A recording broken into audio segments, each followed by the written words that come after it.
আসসালামু আলাইকুম এভরিওয়ান, কি অবস্থা সবার? আশা করি তোমরা অনেক অনেক ভালো আছো। আজকে আবারও পৌরনীতি এবং সুশাসন প্রথম পত্রের আরও একটা ইম্পর্টেন্ট ক্লাস নিয়ে চলে আসলাম। এর আগের দিন আমরা পৌরনীতি এবং সুশাসন পড়েছিলাম এবং খুব সম্ভবত তোমাদের ওই ক্লাসটার উপরে একটা কিউএনএ ক্লাসও হয়েছিল, যেটা সম্ভবত ফারহান ভাই নিয়েছিল। সো আজকে আবারও আমাদের পৌরনীতি এবং সুশাসনের প্রথম পত্রের দুইটা অধ্যায়ের উপরে ক্লাস, একটা হচ্ছে অধ্যায় 4 এবং আরেকটা হচ্ছে অধ্যায় 2 সুশাসন এবং হ্যাঁ ওকে, অলরেডি অনেকে জয়েন করে ফেলেছে। Very good very good. যারা যারা সালাম দিচ্ছে তাদেরকে ওয়ালাইকুম আসসালাম। হ্যাঁ, আজকে আবারও যেটা বলছিলাম যে আমাদের পৌরনীতি সুশাসনের প্রথম পত্রের দুইটা চ্যাপ্টার আজকে আমরা পড়বো, চ্যাপ্টার 2 এবং চ্যাপ্টার 4। সো তোমাদের ফ্রেন্ড যারা এই গ্রুপটাতে আছে তাদেরকে একটু দ্রুত মেনশন করে দাও, আমরা আর 5 মিনিটের মধ্যে আমাদের পড়াশোনা শুরু করব। অল রাইট, অনেকে চলে আসছে দেখতে পাচ্ছি। ভেরি গুড, মানে এত দ্রুত সবাই চলে আসছো, মাত্র 30 সেকেন্ড মতো হয়েছে লাইভ গেছি আমরা। ট্রেড ট্রেড ট্রেড আমি আলহামদুলিল্লাহ অনেক ভালো আছি। নুসরাত, তুমি কেমন আছো? যারা যারা সালাম দিচ্ছ তাদেরকে ওয়ালাইকুম আসসালাম। কি অবস্থা সবার, কেমন আছো তোমরা? প্রিপারেশন কেমন যাচ্ছে ওভারঅল, সব মিলিয়ে কেমন যাচ্ছে প্রিপারেশন? শুনলাম এমসিকিউ ক্লাস কিউএনএ ক্লাসে নাকি তোমরা ফারহান ভাইয়ের কাছে বকা খাইছো। কথাটা কি সত্য নাকি গুজব? কথাটা কি সত্য নাকি গুজব আমাকে একটু জানিয়ে তো, যে তোমরা কিউএনএ ক্লাসে বকা খাইছো কিনা। কে কে নাকি কি কি আজগুবি সব প্রশ্ন করছো কিউএনএ ক্লাসে। ওকে, যারা সালাম দিচ্ছ তাদেরকে ওয়ালাইকুম আসসালাম আবারও। আশা করি তোমরা সবাই ভালো আছো। ওকে, আমি আলহামদুলিল্লাহ অনেক ভালো আছি, মানে মোটামুটি ভালোই আছি। আজকে একটু ভালো থাকার কথা ছিল, বাট কিছু কিছু কারণে ভালোটা থাকতে পারছি না, মনটা একটু খারাপ। এক হচ্ছে সমস্যা হলো পরীক্ষা ছিল, আমার পরীক্ষা আজকে শেষ হলো ফাইনালি। সো এই জন্য ভাবছিলাম যে একটু আনন্দে থাকবো, বাট আলটিমেটলি সেটা হয় না, একটু মনটা খারাপই আছে আর কি। বাট ভালো আছি, বেঁচে আছি আলহামদুলিল্লাহ, বেঁচে আছি। কেমন আছেন এর প্রশ্ন হচ্ছে, বেঁচে আছি, চলছে গাড়ি, চলছে গাড়ি সিসিমপুরে চলছে। ওকে, আমরা আর 1 মিনিট মতো ওয়েট করব, সবাই চলে আসার জন্য আমরা ওয়েট করব। তোমরা একটু তোমাদের ফ্রেন্ডদেরকে মেনশন করে দাও যারা এখানে তোমাদের সাথে ক্লাস করে, অনেকে এখনো এসে পৌঁছায় নাই। সো তাদের জন্য আমরা আর 2-1 মিনিট মতো ওয়েট করব। তারপরে আমরা আজকে আমাদের যে সুশাসন, পৌরনীতি সুশাসনের প্রথম পত্রের যে দুইটা চ্যাপ্টার আছে, অধ্যায় 2 এবং অধ্যায় 4, এই দুইটা অধ্যায়ের উপরে আজকে আমরা মূলত ক্লাসটা করব। আজকে এখানে যা যা পসিবল আমরা কনসেপ্টগুলো ক্লিয়ার করার চেষ্টা করব এবং একই সাথে বিভিন্ন বোর্ডে পরীক্ষাতে আসা, এর আগে পরবর্তী বিভিন্ন সময় আসা এমসিকিউ এবং সিকিউ আমরা প্র্যাকটিস করব। ওকে, আচ্ছা, আমি কিসে পড়ছি? আনিশা বলতেছে, আনিশা এতদিন পরও বলতেছে কিসে পড়ছি। আচ্ছা, আমার নাম হচ্ছে রিদওয়ান কবির বিকন, তোমাদের বিকন ভাইয়া, তোমরা আমাকে রাখবা বিকন নামে। এবং আমি বর্তমানে পড়াশোনা করছি ঢাকা বিশ্ববিদ্যালয়ের আইন বিভাগে, এটাই হচ্ছে আমার পরিচয়। এবং আমি মোটামুটি 2 বছর যাব তোমাদের সাথে বাংলা এবং পৌরনীতি নিয়ে আছি। তোমাদেরকে আমি 10 মিনিট স্কুলে বাংলা এবং পৌরনীতি পড়াচ্ছি বিগত 2 বছর যাবত। পৌরনীতি সব কিছু আবার আমি পড়াই না, যেগুলো আমার সাবজেক্টের, আমার ফিল্ডের সাথে রিলেটেড সেই জিনিসগুলো আমি বেশি পড়াই। যেমন হচ্ছে ধরো লাস্ট দিন আমরা পড়েছিলাম কি, আজকে যেমন আমরা সুশাসন পড়বো, সো এগুলো আইনের সাথে অনেকটা রিলেটেড, এই জন্য এই জিনিসগুলো আমি পড়াই তোমাদেরকে, যেন আমারও কনসেপ্ট আরও বেশি ক্লিয়ার হয়, তোমাদেরকেও জন্য আমি আমার মতো করে কনসেপ্টটা ক্লিয়ার করাতে পারি সব কিছু নিয়ে। ওকে, নাইম বলতেছে যে মেনশনদের কেউ নেয়, একলা ভাইয়া আস আস পুরাই আস, এই দেখি পুরাই আস, আমারও মেনশনদের কেউ নাই, একলা। ওকে, তোমাদের কি অবস্থা বলো? আমার অবস্থা তো বললামই যে আমি হচ্ছে কিঞ্চিত মনটা খারাপ, কিন্তু এমনিতে বেঁচে আছি। তোমাদের কি অবস্থা বলো? প্রিয়া কি অবস্থা, কেমন আছো? জিদনি, ফারিহা। ওকে, আমরা আর এক্স্যাক্টলি 10 সেকেন্ড ওয়েট করব। 10 সেকেন্ড ওয়েট করে আমরা পড়াশোনায় চলে যাব। এই মিমকে অনেকদিন পর দেখলাম। মিম, কি অবস্থা? ওয়ালাইকুম আসসালাম মিম, কেমন আছো? অনেক দিন পর তোমাকে দেখলাম। So good to see you Mim. না, আমার শীত লাগে না, লাগে না, বুঝছো, কন্ডারের চামড়া, শীত লাগে না। ওকে, আচ্ছা, মোটামুটি সবাই চলে আসছে আই হোপ। তাহলে আমরা এখন পড়াশোনার দিকে আস্তে আস্তে মুভ করতে পারি। ওকে, সো যেমনটা বলছিলাম যে আজকে আমরা পড়বো পৌরনীতি সুশাসনের প্রথম পত্রের দুইটা চ্যাপ্টার, চ্যাপ্টার 2 এবং চ্যাপ্টার 4। চ্যাপ্টার 2টা ফার্স্ট আমরা পড়বো। আগে আমরা চেষ্টা করবো জানতে যে আসলে এই চ্যাপ্টারটা আমাদের জন্য কতটা ইম্পর্টেন্ট, বা আদৌ ইম্পর্টেন্ট কিনা। আমরা কি এমনি এমনি পড়বো? এসএমপিতে পড়লে কি আমরা, মানে এসএমপি কোর্সে এসে কি আমরা এমনি এমনি একটা চ্যাপ্টার পড়বো? সো সেটার রিজন তো আছে, রাইট? ঢাবিতে চান্স পাইলে হুর, এটা কে বলছে রে? আমিও এই আশা নিয়ে ঢাবিতে আসছিলাম, কিন্তু শেষে এসে দেখি কিচ্ছু হচ্ছে না। হুড় কেন, হুড়ের হটাও আসতেছে না জীবনে, হুড়ের হটাও নাই, বুঝছো? হুড় কই থেকে আসবে, হুড়ের হটাও নাই লাইফে। এই হচ্ছে অবস্থা ঢাবিতে আসার পর। যাই হোক, আসার আগেই মনে হয় ভালো ছিলাম। আচ্ছা, সো একদম টপিক ভিত্তিক গুরুত্বতে আমরা যদি চলে যাই, যে আসলে এই চ্যাপ্টার থেকে কি কি গুরুত্বপূর্ণ টপিক আছে সেই লিস্টটা তোমরা এখানে দেখতে পাচ্ছ। এই যে একদম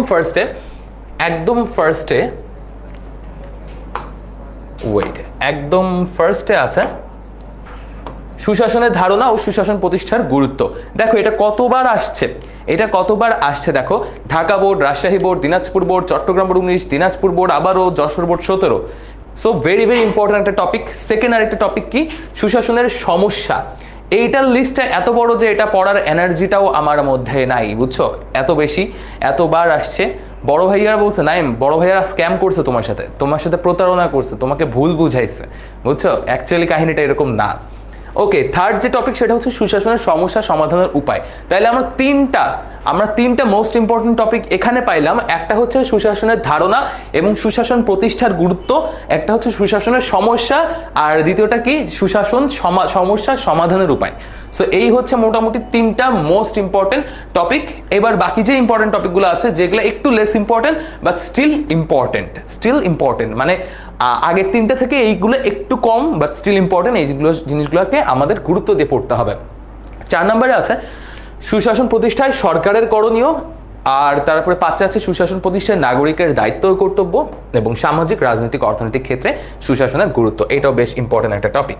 ওকে, সো এই হচ্ছে মোটামুটি আমাদের সুশাসনের ইম্পর্টেন্ট টপিকগুলো একদম ফার্স্টেই। হ্যাঁ, ক্লাসের স্লাইড তোমরা প্রার্থনা, ক্লাসের স্লাইড তোমরা একদম অ্যাপে পেয়ে যাবা। ক্লাস শেষ হলেই তোমরা অ্যাপে লগ ইন করলে অ্যাপে পেয়ে যাবা ক্লাসের স্লাইড।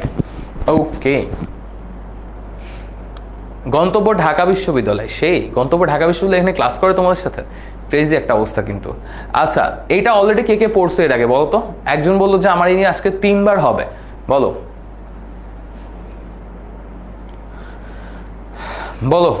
অলরেডি। এই পীর নাইম, তোমার পুরো নাম এই যে নিলাম, পীর নাইম বলতেছি, তোমার পুরো নাম বললাম, তাও এই অভিশাপ দিও না যে আমার বিয়ে হবে না। দয়া করিয়া এই অভিশাপ দিও না কেউ। পুরো নামই পড়ছি, পীর নাইম। এই অভিশাপ দিলে আসলে মানে এমনি জীবনের অবস্থা 12 বেজে গেছে, তারপরে আবার যদি তুমি এই অভিশাপ দাও তাহলে তো ঝামেলা। যাই হোক, আচ্ছা অলরেডি অনেকে দেখতে পাচ্ছি যে পড়েছে এটা অলরেডি। প্রার্থনা বলো সেকেন্ড রিভিশন, তাসলিমা পড়ছে, ইভা 4 বার শেষ করছে, আসিয়া 2-3 বার 4 বার শেষ করছে। Great, very good to know that তোমরা এত বেশিবার এগুলো পড়ে ফেলছো। সো যারা অলরেডি পড়ছো তাদের জন্য, আর যারা এটাকে পড়ো নাই তাদের জন্য, যেহেতু এটা এসএমপি কোর্স, অফকোর্স তোমরা সবাই পড়ে ফেলছো। সো এই টপিকগুলো একটু মাথায় রাখবা, তোমাদেরকে এই স্লাইডটা দিয়ে দেওয়া হবে, এই টপিকটা একটু খেয়াল রাখবা যে এই টপিকগুলো আমাদের মোস্ট ইম্পর্টেন্ট টপিকস। ওকে, জোস সবাই পড়ছে, মোটামুটি সবাই পড়ে ফেলছে। পড়ছি সব, ভুলে গেছি। মেহু বলতেছে পড়ছি সব, ভুলে গেছি। হায় রে, তাইলে হইল? পীর নাইম অভিশাপ উঠাই নিছে, থ্যাংক ইউ সো মাচ পীর নাইম অভিশাপ উঠাই নিছে, ভেরি গুড। একটু জাস্ট হোল্ড। ওকে, আচ্ছা, হ্যাঁ কিছু ইম্পর্টেন্ট টপিক পড়ছো, ভেরি গুড।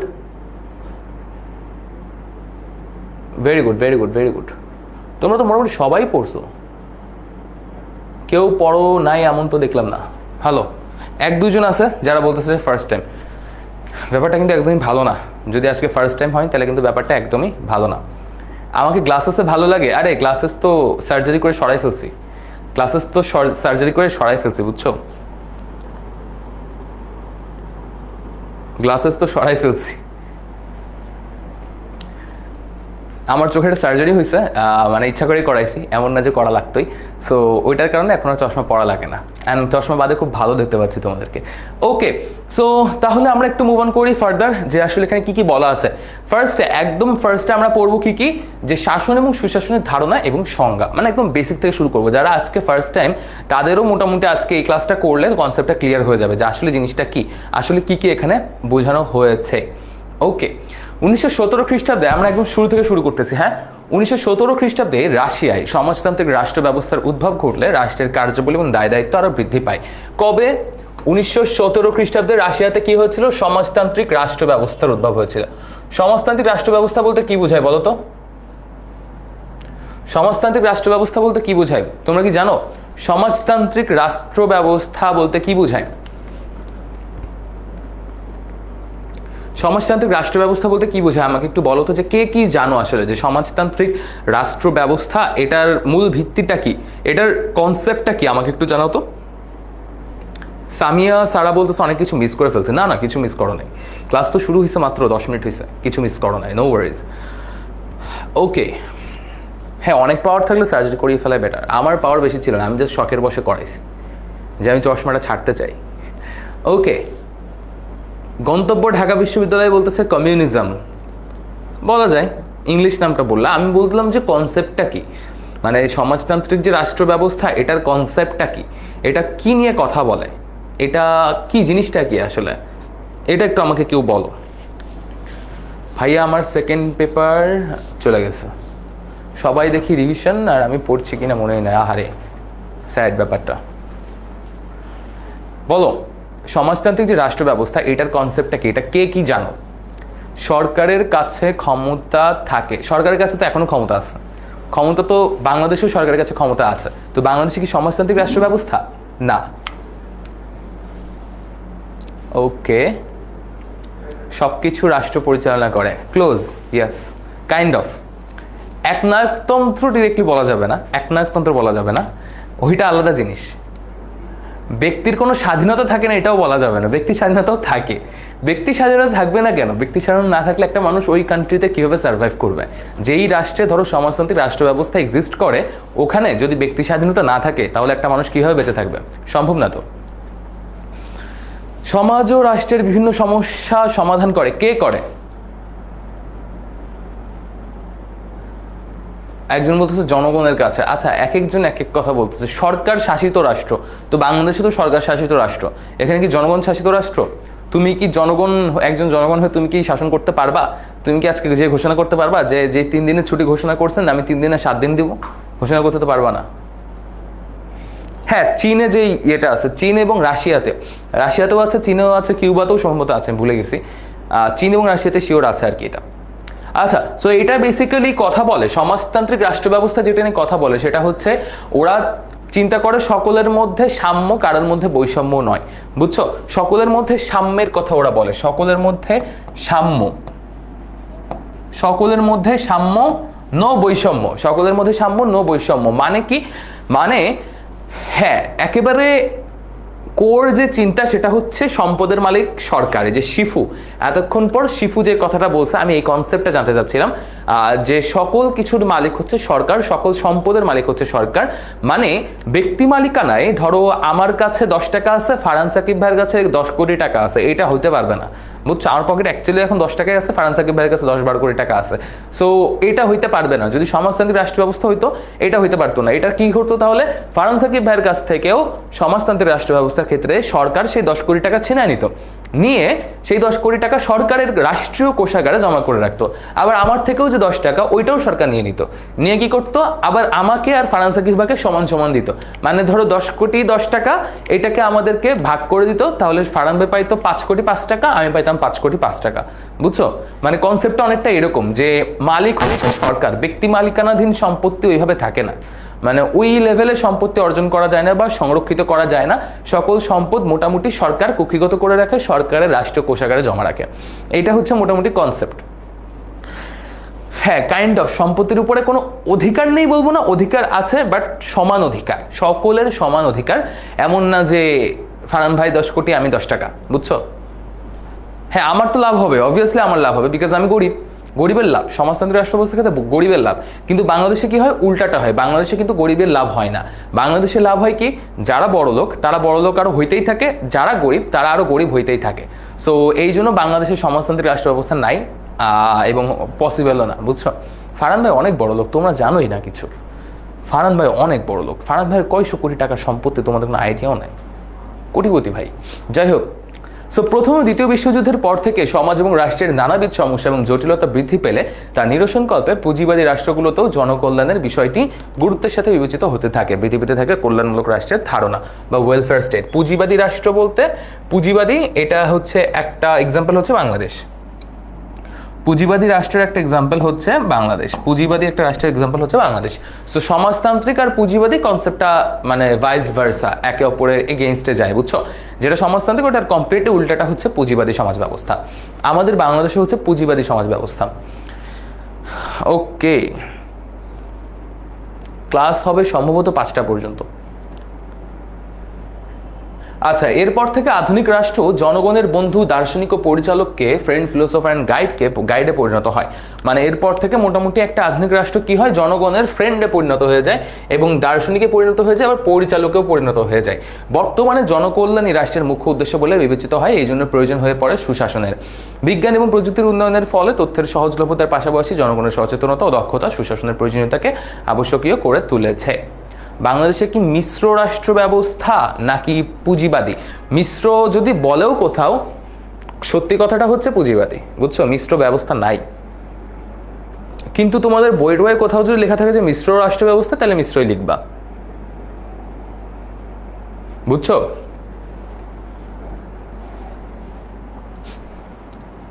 তোমাদের বইয়ে যদি লেখা থাকে যে মিশ্র রাষ্ট্র ব্যবস্থা, তাহলে মিশ্রই লিখবা, কিন্তু অ্যাকচুয়াল সিনারিওতে বাংলাদেশের অবস্থাটা এরকম। ওকে, নেক্সট। এই জন্যই সুশাসন বিষয় সম্পর্কিত তাত্ত্বিক মিশেল ক্যামডেসাস বলেছেন যে রাষ্ট্রের সব ধরনের উন্নয়নের জন্য সুশাসন অত্যাবশ্যক। তার মানে ক্যামডেসাসের এই কথাটা আমাদের মাথায় রাখতে হবে যে রাষ্ট্রের সব ধরনের উন্নয়ন, সেটা হোক অবকাঠামোগত উন্নয়ন, ধরো মেট্রো রেল করতেছি, পদ্মা সেতু করতেছি, ইত্যাদি ইত্যাদি, আপা যেগুলো করছে এগুলা অবকাঠামোগত উন্নয়ন হোক বা রাষ্ট্রের যে কোনো উন্নয়ন হোক, বা মানুষের স্কিল, মানুষের দক্ষতার উন্নয়ন হোক, মানুষের ব্যক্তি মানুষের উন্নয়ন হোক, যেটাই হোক না কেন, আমরা সেটা, হ্যাঁ, নামাজের ব্রেক দিব, 3:50 নামাজের ব্রেক দিব, 3:50 থেকে 4টা পর্যন্ত নামাজের ব্রেক দিব। ওকে, সো সুশাসন অত্যাবশ্যক অ্যাকর্ডিং টু ক্যামডেসাস। এটা আমাদের একটু মাথায় রাখতে হবে। ক্যামডেসাস আঙ্কেল কি বলেছেন? মিশেল ক্যামডেসাস আঙ্কেল বলেছেন যে রাষ্ট্রের সব ধরনের উন্নয়নের জন্য আমাদের সুশাসন অত্যাবশ্যক, সেটা হোক অবকাঠামোগত, সেটা হোক ব্যক্তির মানসিক উন্নয়নের বা ব্যক্তিত্বের উন্নয়নের। ওকে, জাতিসংঘের আফ্রিকা অঞ্চলের বিশেষ উপদেষ্টা ইব্রাহিম গানবারি সুশাসনের উপরে গুরুত্ব আরোপ করতে গিয়ে বলেছেন যে সমস্ত রাষ্ট্রে সুশাসন প্রতিষ্ঠিত হচ্ছে, শুধুমাত্র সেই সমস্ত দেশে ঋণ মওকুফ করা হবে। গুড গভর্নেন্স বা সুশাসন সম্পর্কে আলোচনার আগে জানা প্রয়োজন শাসন বা শাসনের ব্যবস্থা বা গভর্নেন্স বলতে কি বোঝায়। গভর্নেন্স একটা বহুমাত্রিক ধারণা যা বিভিন্ন দৃষ্টিকোণ, ক্ষেত্র এবং প্রেক্ষাপট থেকে ব্যাখ্যা করা হয়েছে। এই কারণে তাত্ত্বিকদের মধ্যে গভর্নেন্স বিষয়ে সংজ্ঞা প্রদানের ক্ষেত্রে পার্থক্য লক্ষ্য করা যায়। তাহলে এবার আমরা বুঝতে পারলাম যে আসলে জিনিসটা এমন যে, হ্যাঁ, জিনিসটা এমন যে এক একজন এক একভাবে জিনিসটাকে সংজ্ঞায়িত করেছে। তাহলে এখন প্রশ্ন আসতে পারে যে ভাইয়া পরীক্ষার হলে কোনটা লিখবো? পরীক্ষার হলে সেটাই লিখবা যেটা হচ্ছে তুমি নিজে বানাবা কিভাবে? এই যে সকল তাত্ত্বিকের বক্তব্য একসাথে মিলিয়ে, এখানেও একটা সংজ্ঞা সম্বন্ধ দেওয়া থাকবে আমাদের স্লাইডেও, বাট স্টিল তোমার যদি যেটা ইজি লাগে মনে রাখতে, তোমার ইজি লাগবে যেটা মনে রাখতে, এবং সকল তাত্ত্বিকের কথা মোটামুটি একটু নিয়ে একটা সামগ্রিক যে সংজ্ঞাটা পাবা সেটা তুমি দিয়ে দিবা। তাহলে এখন শাসনটা কি? শাসন হচ্ছে গুড গভর্নেন্স বা সুশাসন সম্পর্কে আলোচনাকে জানার প্রয়োজন। শাসন কি? ওকে, গভর্নেন্স একটি বহুমাত্রিক ধারণা যা দৃষ্টিকোণ, ক্ষেত্র এবং প্রেক্ষাপট থেকে ব্যাখ্যা করা হয়েছে। এই কারণে তাত্ত্বিকদের মধ্যে গভর্নেন্স বিষয়ে সংজ্ঞা প্রদান আছে, এটা আমরা দেখলাম। যে এই যে এবার এক একজনের কথা আমরা জানতে পারবো, বুঝছো? এক একজন তাত্ত্বিকের কথা আমরা জানতে পারবো। মরিয়ম, তোমার কোয়েশ্চেন কি ছিল সেটা একবারে কোয়েশ্চেন করে ফেলতে হবে। আমার একটা কোয়েশ্চেন ছিল বলে থেমে থাকা যাবে না। মরিয়ম, তুমি তোমার কোয়েশ্চেন করে ফেলো। ওকে, সো যেমনটা বলছিলাম যে এবার আমরা দেখবো যে এক একজন কি কি কথা বলছে আমাদের প্রিয় পণ্ডিত ব্যক্তিগণ। যেমন এই যে স্যান্ডেল, হ্যাঁ, বাটা স্যান্ডেল আঙ্কেল আর হচ্ছে সেরাজেলডিন আঙ্কেল এবং বাটা স্যান্ডেল আঙ্কেল কি বলছে যে জনগণ কিভাবে শাসিত হয়, কিভাবে রাষ্ট্রীয় বিষয়াদি পরিচালিত হয়, কিভাবে দেশের রাজনীতি আবর্তিত হয়, এবং একই সাথে এই সকল প্রক্রিয়া কিভাবে লোক প্রশাসন এবং আইনের সাথে সম্পর্কিত, সেই বিষয়কে গভর্নেন্স বলে। খুবই সুন্দর একটা সংজ্ঞা দিছে স্যান্ডেল আঙ্কেল, খুবই সুন্দর একটা সংজ্ঞা দিছে। ওকে, লাইভ ক্লাস খুঁজে না পাইলে কমেন্ট কেমনে করলা ফাতেমা? আচ্ছা, সো যেমনটা বললাম যে স্যান্ডেল আঙ্কেল এবং সেরাজিল্ডেন আঙ্কেল আমাদেরকে বলতেছে যে জনগণ কিভাবে শাসিত হয়, মানে আমরা ধরো দেশের জনগণ, আমরা হচ্ছে এই বাংলাদেশের জনগণ, এখন আমাদেরকে সরকার কিভাবে শাসন করবে, কিভাবে নিয়ম নীতির মধ্যে রাখবে, কিভাবে শাসন করবে, সেইটা কিভাবে রাষ্ট্রের কার্যকলাপ পরিচালিত হবে। ধরো সচিবালয় একটা জায়গা, রাষ্ট্রের সকল সরকারি কার্যক্রম ওখান থেকে পরিচালিত হয়। সো ওইখানকার প্রসেসটা কি হবে, ওখান থেকে কিভাবে সরকার পরিচালিত হবে, রাষ্ট্র পরিচালিত হবে, আমাদেরকে কিভাবে শাসন করবে এবং কিভাবে দেশের রাজনীতি আবর্তিত হবে, এবং একই সঙ্গে এই সকল প্রক্রিয়া কি হবে লোক প্রশাসন এবং আইন। লোক প্রশাসন মানে পাবলিক অ্যাডমিনিস্ট্রেশন, মানে মানুষকে শাসন করার যে আইনের কথা বলা হচ্ছে, লোক প্রশাসন এবং আইন, আমাদের ল।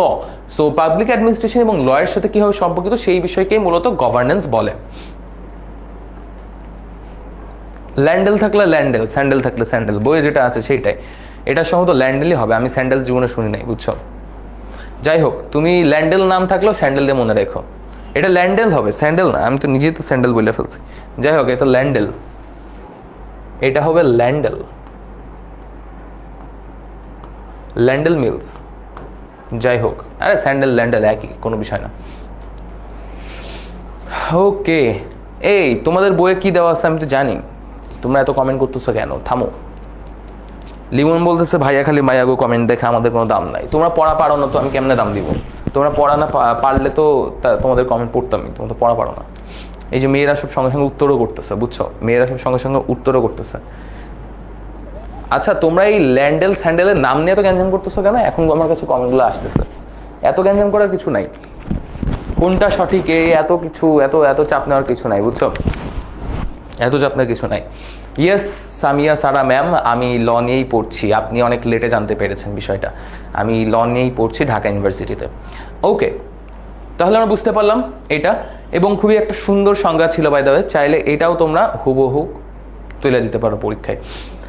আচ্ছা, নেক্সট হেলফানি। তো এই হেলফানি ভাই কি বলছে? হেলফানি ভাই এবং অন্যান্য গবেষকগণ সহমত পোষণ করে বলেন যে মানে এরা হচ্ছে ওই যে ওই টাইপের মানুষ, বুঝছো, যে সহমত ভাই, সহমত, মানে নিজে কিছু বলে নাই, বুঝছো, নিজে কিছু তেমন বলতেও পারে নাই, একজন একটা কথা বলছে ওইটাতে বলছে হ্যাঁ ভাই সহমত, কিন্তু আমি আর একটু কিছু বলবো। তো দেখি আর এক্সট্রা কি বলছে সহমত পোষণ করার পরে।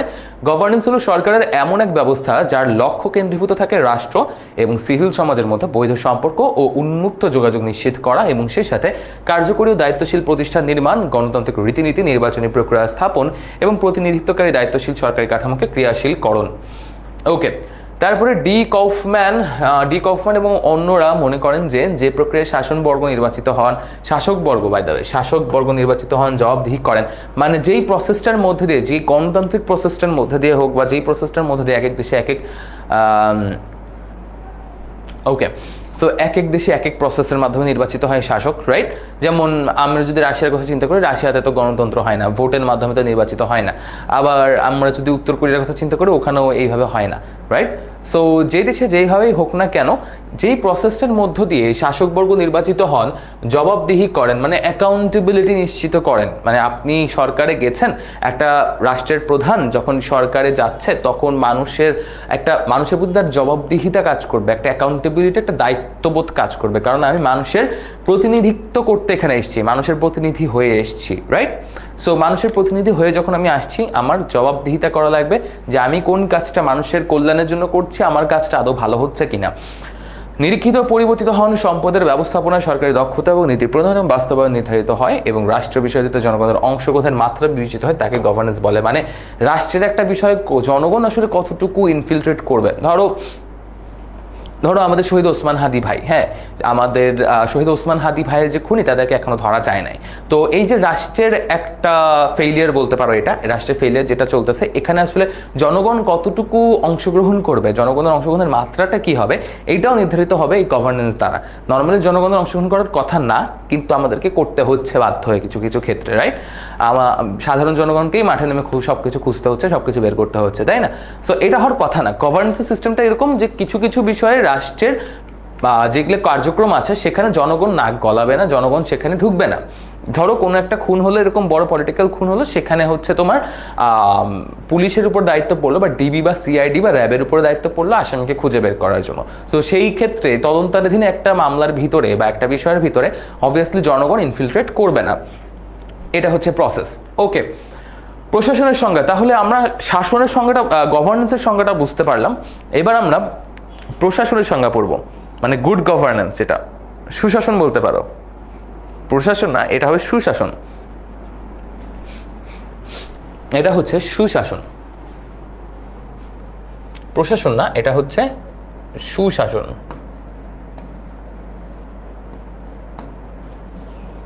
আমি কি সাদা দিয়ে লিখতে পারবো? আচ্ছা, আমি সাদা দিয়ে লিখে দিই, বুঝছো, সাদা দিয়ে লিখে দিই।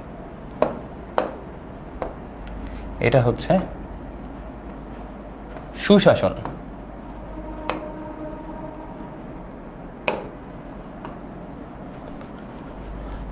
ওকে, সো সুশাসনের সংজ্ঞা এবার আমরা পড়ব। নাদিয়া, কমেন্ট তো দেখলাম কিন্তু কিছু তো লিখো নাই, যখন দেখি তখন কিছু লিখো না তোমরা। যাই হোক, সুশাসনের সংজ্ঞা, ডেফিনিশন অফ গুড গভর্নেন্স। আমরা তাহলে এতক্ষণ শাসনের সংজ্ঞাটা পড়লাম, গভর্নেন্সের সংজ্ঞাটা পড়লাম। এইবার আমরা পড়বো সুশাসন কাকে বলেন বা গুড গভর্নেন্স কাকে বলেন। সুশাসনকে একক কোনো ধারণার মাধ্যমে সংজ্ঞায়িত আসলে করা যায় না, কেননা সুশাসনের ধারণাটি বহুমাত্রিক। তবে এরপরও বিভিন্ন তাত্ত্বিক, বিভিন্ন আন্তর্জাতিক সংস্থা ও দাতা সংস্থা সুশাসন ধারণাটার সংজ্ঞা প্রদান করার চেষ্টা করেছেন। এগুলো কি কি, এবার সেগুলো আমরা জানার চেষ্টা করব। যেমন পরে ল্যান্ডেল মিলস, ওই যে একটা স্যান্ডেল বলছিলাম, এটা হচ্ছে আমার দোষ না, বুঝছো, এটা হচ্ছে টাইপিং যে করছে সে ল্যান্ডেলকে স্যান্ডেল লিখছিল, কিন্তু আসলে নামটা ল্যান্ডেল হবে। যাই হোক, সো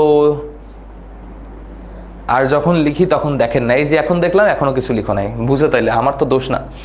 আচ্ছা, সো ল্যান্ডেল মিলস এবং ইসমাইল সেরেজাল্ডিন আঙ্কেল তাদের লিখিত governance and the eternal factor নামে প্রসিদ্ধ গ্রন্থে বলেছেন।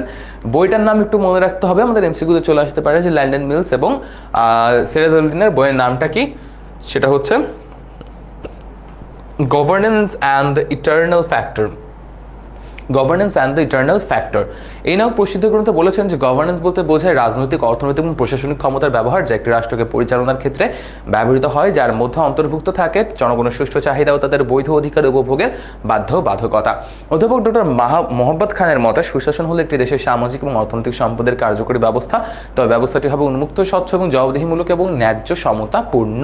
এই উক্তিগুলো একটু ইম্পর্টেন্ট, যেগুলো আমাদের এখানে দেওয়া আছে, যেগুলো আমাদের এখানে দেওয়া আছে স্লাইডে, এই উক্তিগুলো একটু ইম্পর্টেন্ট, এই উক্তিগুলো আমাদের একটু মাথায় রাখতে হবে, এই উক্তিগুলো আমাদের একটু মাথায় রাখতে হবে। এবার বলো, কারো কোনো কোয়েশ্চেন আছে কিনা এই পর্যন্ত?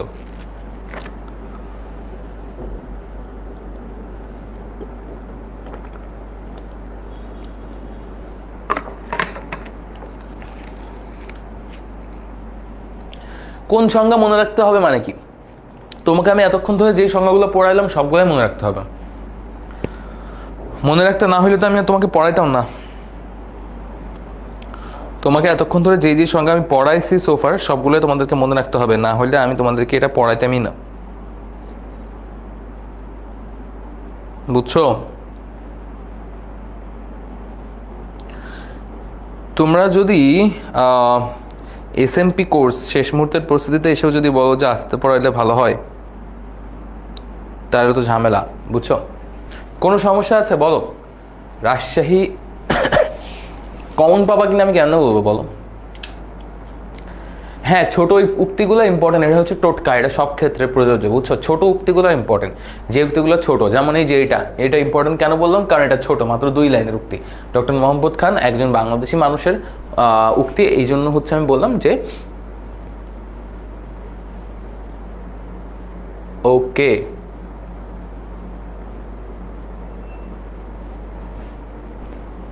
ওকে, কারো কোনো কোয়েশ্চেন থাকলে বলে ফেলো।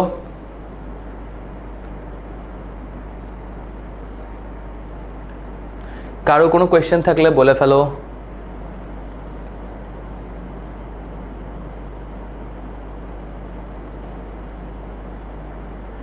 গুড গুড গুড, ওকে। কারো কোনো কোয়েশ্চেন এখন পর্যন্ত আমি দেখছি না, এখন পর্যন্ত কারো কোনো কোয়েশ্চেন দেখছি না। তোমাদের কমেন্ট নাকি আমি দেখি না, বিশাল একটা কমপ্লেইন তোমাদের। সো বলে ফেলো, কারো কোনো কোয়েশ্চেন থাকলে বলে ফেলো। মনে থাকে না, মনে থাকে না, মনে তো আমারও থাকে না, মনে তো আমারও থাকে না। No question, no question, no question. Okay, ঠিক আছে, তাহলে আমরা মুভ করি নেক্সট। আবারও আরেকটা উক্তি, জি বিলনে এবং ইউএনডিপি সহ বিভিন্ন ব্যক্তি ও প্রতিষ্ঠান সুশাসনের বেশ কিছু আদর্শ এবং কার্যকরী বৈশিষ্ট্যের কথা উল্লেখ করেছে। সুশাসনে তাহলে আমরা এখন কিছু বৈশিষ্ট্য দেখব, বুঝছো?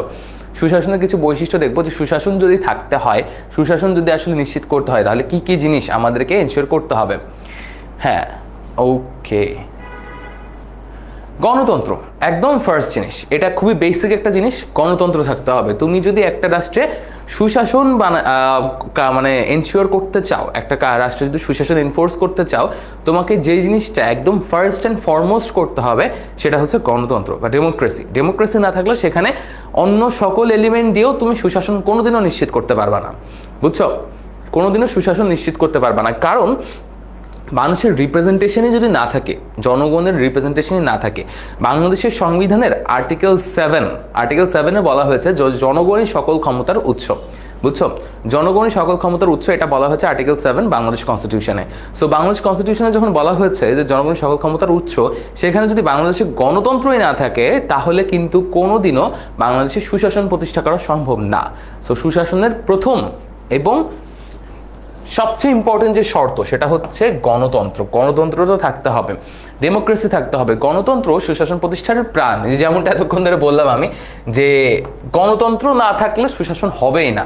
সো ইটস লাইক যে ওটা হচ্ছে সুশাসনের হার্ট। গণতন্ত্র জিনিসটা হচ্ছে সুশাসনের হার্ট যদি বিকল হয়ে যায় তাহলে কিন্তু তুমি কোনোদিন সুশাসন নিশ্চিত করতে পারবে না। মানে সুশাসন যদি একটা বডি হয়, সেই বডি কিন্তু বেঁচে থাকবে না, বুঝছো? সুশাসন যদি একটা বডি হয়, ওই বডি কিন্তু বেঁচে থাকবে না। সো সুশাসনের জন্য গণতান্ত্রিক ব্যবস্থার আসলে কোনো বিকল্প নেই। মানে সুশাসন তুমি নিশ্চিত করতে চাইলে যেভাবেই হোক না কেন তোমাকে গণতন্ত্র নিশ্চিত করতে হবে। গণতন্ত্র নিশ্চিত করা মানে মানুষের রিপ্রেজেন্টেশন নিশ্চিত করা, মানে ভোটের আয়োজন করা, নির্বাচনের আয়োজন করা, নির্বাচনের মাধ্যমে মানুষকে কথা বলার, তাদের নির্বাচিত প্রতিনিধি নির্বাচিত করার সুযোগ প্রদান করা, বুঝছো? আবার এমনটা ভাবো না যে গণতন্ত্র মানে শুধুই যে নির্বাচন, তাও না। গণতন্ত্র মানে কিন্তু আবার শুধু নির্বাচন করা তাও না। গণতন্ত্রের কনসেপ্টটা অনেক বেশি, অনেক বড়। সো তোমাদের আসলে অত জানার দরকার নেই এখন, অত জানতে গেলে গুলাই ফেলবো সব কিছু। কিন্তু গণতন্ত্র মানে এটা জেনে রাখো যে শুধুমাত্র যে নির্বাচন তা না। গণতন্ত্র কনসেপ্টটা আরও অনেক বিশাল, আরও অনেক বৃহৎ, যেটা আসলে এই ক্লাসে বলা সম্ভব না, আরও 4-5টা ক্লাস লাগবে। ওকে, নেক্সট আমরা দেখি অংশগ্রহণমূলক প্রক্রিয়া, মানে পার্টিসিপেটরি প্রসেস। সকলের অংশগ্রহণ নিশ্চিত করতে হবে। সেম জিনিসটা গণতন্ত্র থেকেই আসে, বুঝছো? গণতন্ত্র থেকেই কিন্তু অংশগ্রহণমূলক যে প্রক্রিয়া সেটাই আসে। গণতন্ত্রতেই কিন্তু মানুষ অংশগ্রহণ করে থাকে সকলে মিলে। হ্যাঁ, কিন্তু যদি গণতন্ত্রই না থাকে তাহলে কিন্তু অংশগ্রহণমূলক প্রক্রিয়া নিশ্চিত করা সম্ভব না। সো অংশগ্রহণের অর্থ হচ্ছে রাজনৈতিক এবং শাসন কার্যে জনগণের অংশগ্রহণের সুযোগ। যে জিনিসটাই মূলত গণতন্ত্র বলতেছে। রাজনৈতিক এবং শাসন কাজে জনগণের অংশগ্রহণের যে সুযোগ, যে জিনিসটা মূলত বলতেছে গণতন্ত্র, যে জিনিসটাই বলতেছে গণতন্ত্র। গণতন্ত্র কি বলে? এই জিনিসটাই বলতেছে। গণতন্ত্রের কথাটাই মূলত এটা, গণতন্ত্রের কনসেপ্টটাই এটা, যে সেটা রাজনৈতিক হোক বা শাসন কাজ হোক, সেখানে জনগণের অংশগ্রহণ থাকবে, জনগণের অংশগ্রহণের সুযোগ থাকবে। জনগণের অংশগ্রহণের সুযোগ কীভাবে হচ্ছে? যখন আমি নির্বাচিত প্রতিনিধিদেরকে সেখানে পাঠাচ্ছি, যখন আমি নির্বাচন করে আমার প্রতিনিধিদেরকে আমার কথা বলার জন্য, আমার মনের ভাষা, আমার মুখের কথা, আমার চিন্তা সেখানে প্রকাশ করার জন্য, সরকারে প্রকাশ করার জন্য আমি নির্বাচিত প্রতিনিধিদেরকে পাঠাচ্ছি। এছাড়া নীতি প্রণয়নে নাগরিকের সম্পৃক্ততা, মানে আমি যদি কোনো আইন প্রণয়ন করতে চাই বা যদি আমি কোনো আইন পরিবর্তন করতে চাই বা আইন সংস্কার করতে চাই, সেক্ষেত্রে যেন জনগণের একটা মতামত নেওয়া হয়, জনগণের মতামতের গুরুত্ব দেওয়া হয়। সেম কাজটাই আবারও বলতেছি গণতন্ত্র থেকে আসে, বুঝছো? কারণ কি বলতো, পার্লামেন্ট আমরা তো নির্বাচিত করে এমপি ইলেকশন করি, রাইট? আমরা তো নির্বাচন করে এমপি ইলেকশন করি। তো এমপি কারা? এমপি হচ্ছে আইনসভার সদস্য। এমপি হচ্ছে আইনসভার সদস্য। সো আইনসভাতে যারা যান তারাই মূলত আইন প্রণয়ন করেন, আইন বাস্তবায়ন করেন, আইনের মডিফিকেশন করেন, যত কিছু প্রয়োজন হয় প্রয়োজনে বাতিল করেন, সবকিছুই তারা করেন আইনসভার লোকেরা। সো আইনসভাতেও কিন্তু আইনসভা নিশ্চিত করতে গেলেও আমাদের গণতন্ত্র প্রসেসের মধ্যে দিয়ে যেতে হচ্ছে। গণতন্ত্র অনুপস্থিত থাকলে স্বৈরাচার, দুর্নীতি ও জবাবদিহিতার অভাব দেখা দেয়। এক্স্যাক্টলি এটাই হয়, গণতন্ত্রের অভাব থাকলে এগুলোই হয়। আচ্ছা, এছাড়া রাষ্ট্রনীতি ও সিদ্ধান্ত বাস্তবায়ন প্রক্রিয়া, যৌথ উদ্যোগ, যৌথ পরিকল্পনা এবং জনগণের সরাসরি নিয়ন্ত্রণ প্রতিষ্ঠার সুযোগ। রাষ্ট্র ব্যবস্থায় তৃণমূল পর্যায় পর্যন্ত জনগণের অংশগ্রহণ সুশাসনকে একটা গতিশীল অবস্থা দান করে। নেক্সট 3 নম্বরে আছে কি? নৈতিক মূল্যবোধ। 3 নম্বরে আছে কি নৈতিক মূল্যবোধ। আচ্ছা, সুশাসনের উক্তিটা মানে উক্তি না, সংজ্ঞা বেসিক্যালি তোমরা বলতে চাচ্ছ। সুশাসনের সংজ্ঞা এটা আমার মতো করে আমি যদি দেই, তাহলে তোমাদের পরীক্ষায় লেখার মতো করে যদি দিতে হয় তাহলে আমাকে একটু কমেন্টে জানাও যে তোমরা চাও কিনা। যদি তোমরা সবাই মিলে চাও তাহলে আমি তোমাদের পরীক্ষায় লেখার মতো করে সুশাসনের একটা সংজ্ঞা বানিয়ে তোমাদেরকে দিব। যদি তোমরা চাও আমাকে একটু কমেন্টে জানাও। আর যে কেউ একজন আমাকে একটু ইনবক্স করে রাখো, যে কোনো একজন আমাকে একটু ইনবক্স করে রাখো। ক্লাসে কি আনিশা আছে? আনিশা মনে হয় নাই আজকে, না? যে কেউ একজন আমাকে একটু ইনবক্স করে রাখো যে ভাইয়া আপনি বলেছিলেন যে সুশাসনের সংজ্ঞাটা আপনি দিবেন, এটা একটু আমাকে টেক্সট করে রাখো, আমি তাহলে সুশাসনের সংজ্ঞাটা তোমাদেরকে দিব।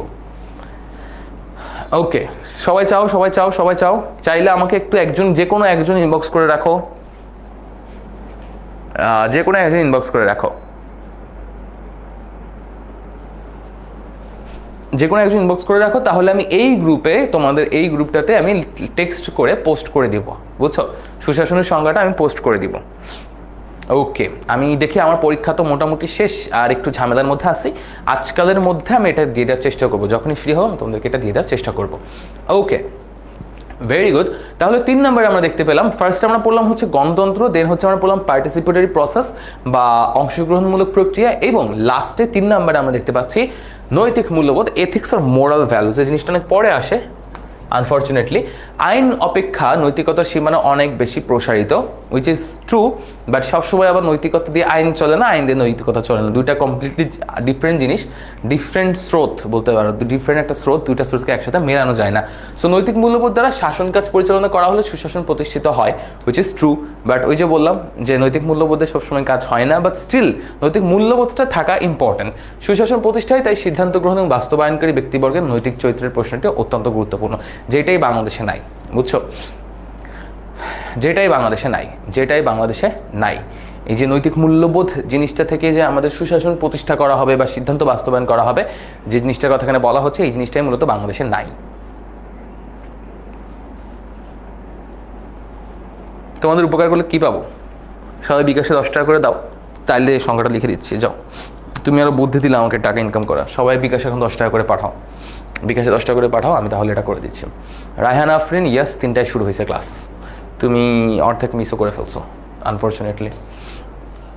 আচ্ছা, তারপরে আছে স্বচ্ছতা, এটাও বাংলাদেশে নাই।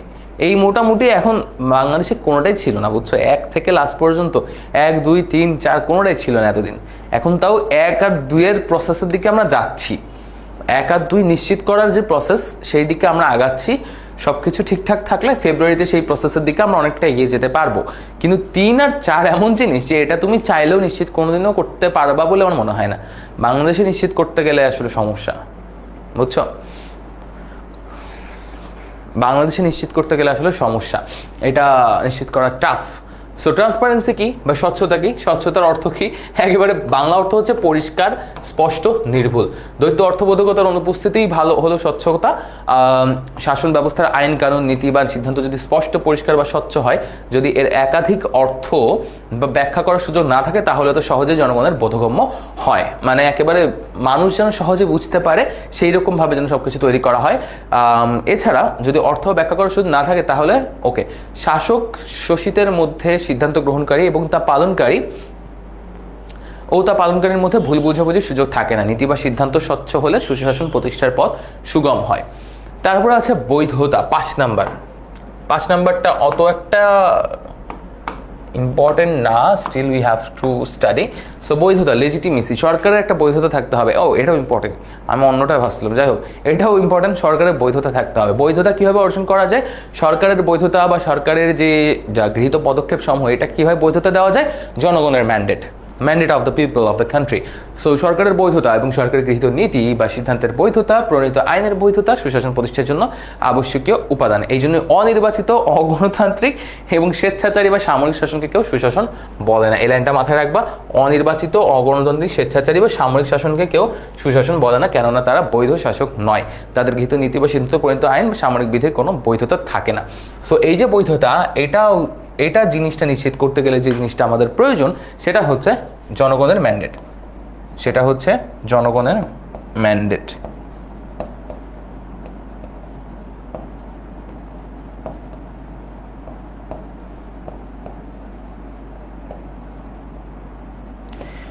আমাদেরকে এই জিনিসটা নিশ্চিত করতে গেলে যেটা প্রয়োজন সেটা হচ্ছে জনগণের ম্যান্ডেট। জনগণের ম্যান্ডেট যদি না থাকে তাহলে সেটা বৈধতা অর্জন করতে পারে না।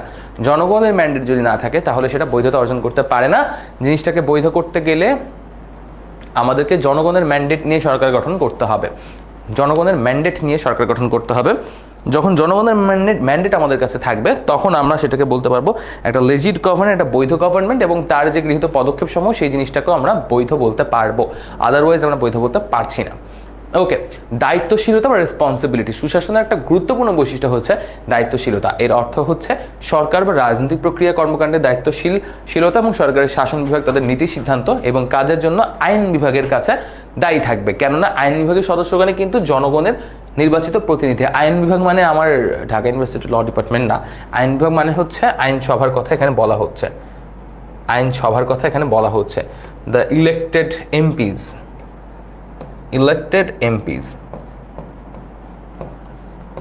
আইনসভা বলতে এখানে ইলেক্টেড এমপিজ এর কথা বলা হচ্ছে। বুঝছো? জনগণ নির্বাচিত প্রতিনিধি, জনগণের নির্বাচিত প্রতিনিধি, এই হচ্ছে মূলত কনসেপ্ট এটার। ওকে, তারপর আছে আইনের শাসন। এটাও সুশাসনের একটা ইম্পর্টেন্ট উপাদান বলতে পারো, সুশাসনের বৈশিষ্ট্য বলতে পারো। কেননা এই জিনিসটা না থাকলেও আসলে সুশাসন কখনো নিশ্চিত করা যাবে না। সুশাসন নিশ্চিত করতে গেলে আইনের শাসন থাকতে হবে, যে জিনিসটা বর্তমানে বাংলাদেশে নাই। বুঝছো? যে জিনিসটা বর্তমানে বাংলাদেশে নাই, যে কোনো সময় যে কোনো জায়গাতে মব শুরু হয়ে যায়, যে কোনো সময় যে কোনো কিছু ভাঙচুর করতে চলে যায়। সো এই জিনিসটা আইনের শাসন না। রুল অফ ল কি? আইনের শাসনের মূল কথাই হচ্ছে আইনের দৃষ্টিতে সকলের সমান, সকলেই আইনের অধীন, কেউ আইনের ঊর্ধ্বে নয়। মানে তুমি চাইলেই 100 জন নিয়ে কোনো কিছু ভাঙতে চলে গেলে, আগুন দিতে চলে গেলে আগুন দিয়ে ফেললা, ভেঙে ফেললা, এটা করতে পারবা না। এটা আইনের শাসন না। আইনের শাসন কি? সকলেই আইনের চোখে সমান হবে, সকলেই সমান সুবিধার অধিকারী হবে। কেউ যদি ভাঙচুর করতে যায় তাকে আইনের আওতায় এনে গ্রেপ্তার করতে হবে, তাদেরকে শাস্তির আওতায় আনতে হবে। কিন্তু জিনিসটা হচ্ছে না। তাই এখন বলতে পারো যে বাংলাদেশ আসলে আইনের শাসন একটু দুর্বল, নাই বলবো না, একটু দুর্বল। বাট সামনে ইনশাল্লাহ আসবে আইনের শাসন, সামনে ইনশাল্লাহ নিশ্চিত করা যাবে। একটা নির্বাচিত সরকার আছে, সম্ভবত আইনের শাসনে আমরা বেটার অবস্থায় দেখতে পারবো এখানকার থেকে। আমার তো ঠান্ডা লাগে না, আমার তো বললাম না আমি অনেক স্ট্রং, আমার কোনো ঠান্ডা লাগে না, আমার তো গরম লাগতেছে। যাই হোক, জাতি ধর্ম বর্ণ গরিব ধনী শাসক শাসিত সকলের জন্য একই আইন প্রযোজ্য। এই জিনিসটাও বাংলাদেশে নিশ্চিত করা হয় না। শাসক শাসিতের ক্ষেত্রে বিশেষ করে নিশ্চিত করা হয় না। একটা পাওয়ারফুল মানুষ আর একটা হচ্ছে নর্মাল তোমার আমার মতো সাধারণ মানুষ, দুজনের ক্ষেত্রে আইন সেমভাবে কাজ করে না। আমি নিজে আইনের স্টুডেন্ট হয়ে বলতেছি যে আইন হচ্ছে অনেক পার্শিয়াল বলতে পারো। আইন হচ্ছে সবার ক্ষেত্রে সেমভাবে কাজ করে না। আইন একটা কোটিপতির জন্য যেভাবে কাজ করবে, ধরো ফারহান সাকিব ভাই 10 কোটি টাকার মালিক, হ্যাঁ, ফারহান সাকিব ভাইয়ের জন্য আইন যেভাবে কাজ করবে, আমি 10 টাকার মালিক বিকন, আমি বিকনের জন্য সেমভাবে আইন কাজ করবে না। বাংলাদেশের আইনটাই এরকমই বাংলাদেশের আইন। সো আইন চলবে তার নিজস্ব গতিতে, আর সকলের আইনের আশ্রয় গ্রহণ করার অধিকার আছে। মানে যে যত বড় অপরাধী করুক না কেন, যে যত বড় গণহত্যা করুক না কেন, যে যত বড় অপরাধী করুক না কেন, সেই মানুষটার আইনের অধিকার, আশ্রয় গ্রহণ করার অধিকার আছে। মানে সে যদি অপরাধীও হয়ে থাকে তাও সে নিজের লিগ্যাল রিপ্রেজেন্টেটিভ নিয়োগ করতে পারবে, নিজের পক্ষে উকিল রাখতে পারবে, যেন তাকে আইনের সামনে, কাঠগড়ার সামনে রিপ্রেজেন্ট করার সুযোগটা থাকে। বুঝছো? এটা হচ্ছে এই প্রিন্সিপালটা বা এই ডক্ট্রিনটা, যে সকলের আইনের আশ্রয় গ্রহণ করার অধিকার আছে, সে যত বড় মানে অপরাধী হোক না কেন। ওকে, আইনের শাসনের সার কথা হলো আইনের সুস্পষ্ট প্রাধান্য। সুশাসন প্রতিষ্ঠায় আইনের শাসনকে উপস্থিতি খুবই প্রয়োজনীয়, এই জন্য সুশাসন প্রতিষ্ঠায় আইনের শাসনের প্রতি বিশেষ গুরুত্ব প্রদান করা হয়। 8 আছে কি? দায়বদ্ধতা ও জবাবদিহিতা। এটা অলরেডি আমরা পড়ে ফেলছি, এটা আর কিছু বলার নাই, দায়বদ্ধতা নিয়ে আমরা কথা বলছি অলরেডি।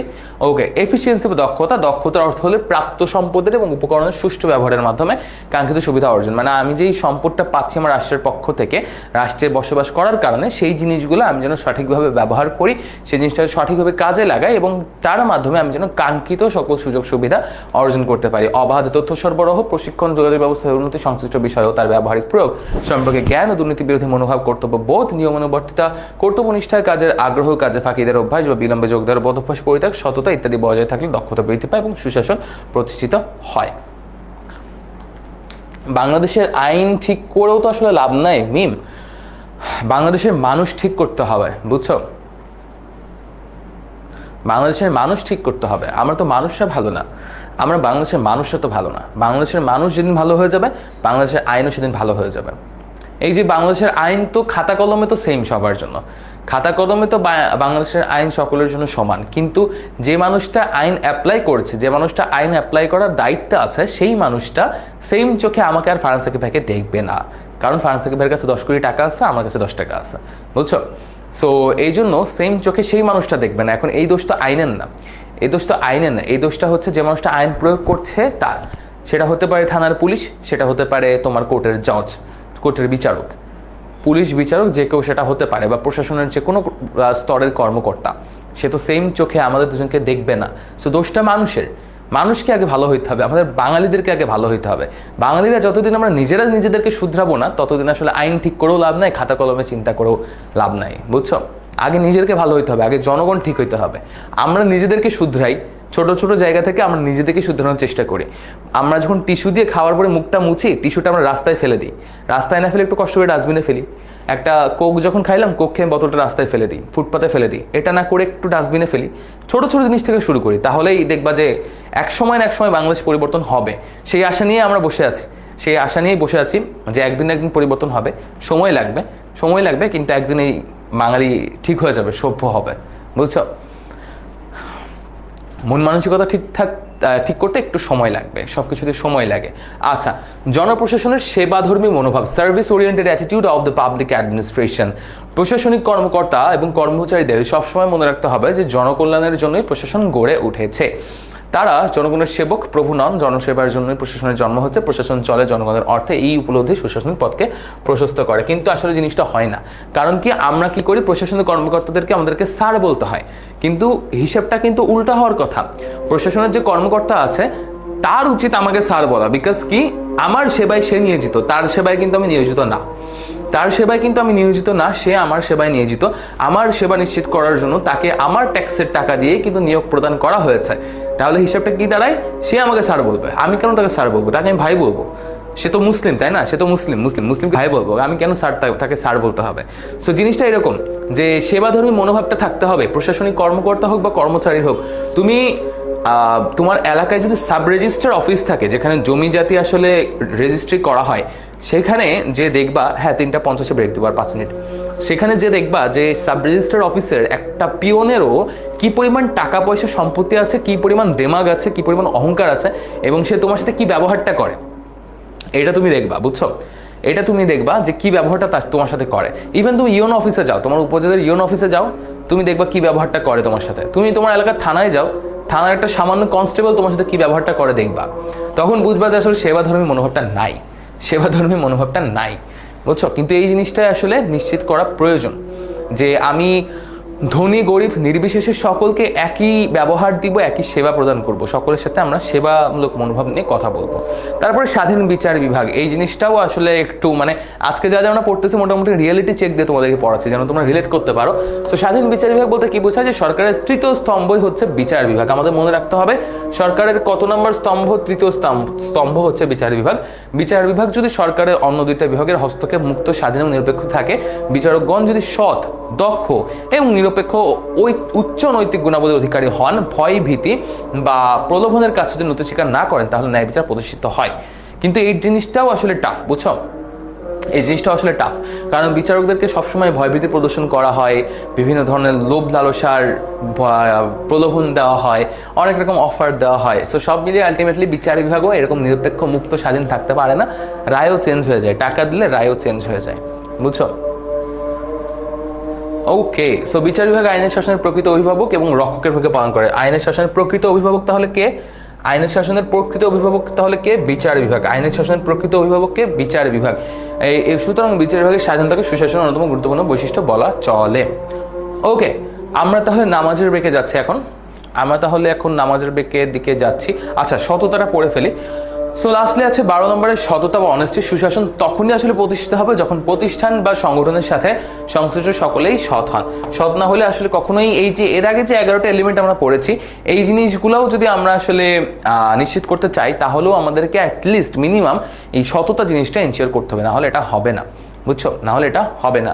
ব্যক্তি স্বার্থ, ক্ষুদ্র গোষ্ঠীর স্বার্থ, সাম্প্রতিক দৃষ্টিভঙ্গি, অর্থলিপ্সা, বিলাসী জীবনের প্রতি আগ্রহ মানুষকে অসৎ করে তোলে। কাজে এগুলো পরিহার করতে পারলে তার সুশাসন প্রতিষ্ঠায় সাহায্য করবে। এই হচ্ছে মোটামুটি বিষয়। আরও সময় আছে, আরেকটা পড়ে ফেলি আমরা। সেটা হচ্ছে লিঙ্গ বৈষম্যর অনুপস্থিতি, অ্যাবসেন্স অফ জেন্ডার ডিসপ্যারিটি, মানে সুশাসনের সাথে সুশাসনে লিঙ্গ বৈষম্য করা হয় না, মানে নারী পুরুষ সকলকে একইভাবে সুযোগ প্রদান করা হয়, যেটা এখন করা হয়। লিঙ্গ বৈষম্য জিনিসটা এখন মোটামুটি উঠে গেছে, এখন আর ওইভাবে লিঙ্গ বৈষম্য জিনিসটা নাই। বাংলাদেশে এখন নারী পুরুষ সকলে নির্বিশেষে একই টাইপের পেশা করতে পারতেছে, বুঝছো? সো নারী পুরুষ নির্বিশেষে যোগ্য ব্যক্তি প্রশাসনিক ব্যবস্থাপনায় নিয়োগ পান। এখন এই জন্য দেখবা যে প্রশাসনিক নিয়োগ ব্যবস্থায় বেশিরভাগ উপজেলা ইউন এখন মহিলাই, বুঝছো? বেশিরভাগ ইউন এখন মহিলাই, এবং সততা, দক্ষতা ও যোগ্যতার জন্য পুরস্কৃত হন, পদোন্নতি পান। ওকে, সো তোমার না হলে নামাজের বেকে চলে যাও, নামাজের বেকে তাহলে চলে যাও। আমরা তাহলে একটা নামাজের বেকে যাচ্ছি, আমরা তাহলে একটা নামাজের বিরতিতে যাচ্ছি। দেখা হচ্ছে ঠিক 10 মিনিট পরে।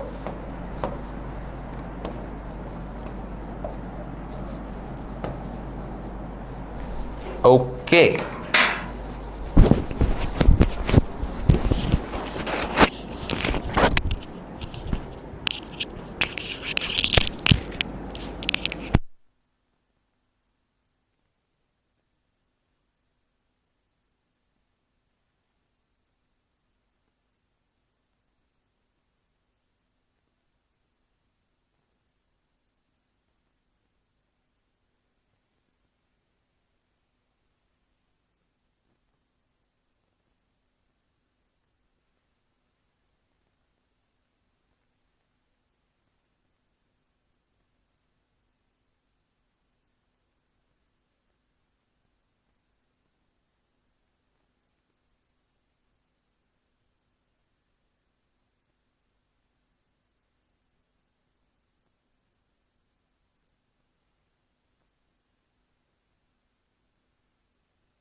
ওয়েলকাম ব্যাক এভরিওয়ান, চলে আসছি আমি। আই হোপ তোমাদের ফ্রেন্ডরাও চলে আসছে মোটামুটি সবাই। হ্যাঁ, 4টা বাজে আমি দেখতে পাচ্ছি। আমার কাছেও একটি ঘড়ি আছে, আমি সেটা দেখতে পাচ্ছি। চলে আসছি আমি অলমোস্ট, ইয়েস। ওকে, তোমাদের ফ্রেন্ডদেরকে একটু মেনশন করে দাও, যারা পালাইছে তাদেরকে একটু মেনশন করে দাও। আমরা তাহলে বাকি পড়াশোনাটা শুরু করব। তোমাদের ফ্রেন্ড যারা যারা পালাইছে একটু মেনশন করে দাও। ওকে, আমরা আসছি সবাই। আই হোপ সবাই মোটামুটি চলে আসছি আমরা।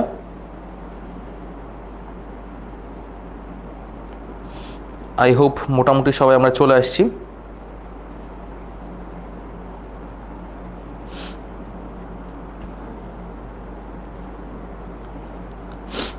ওকে,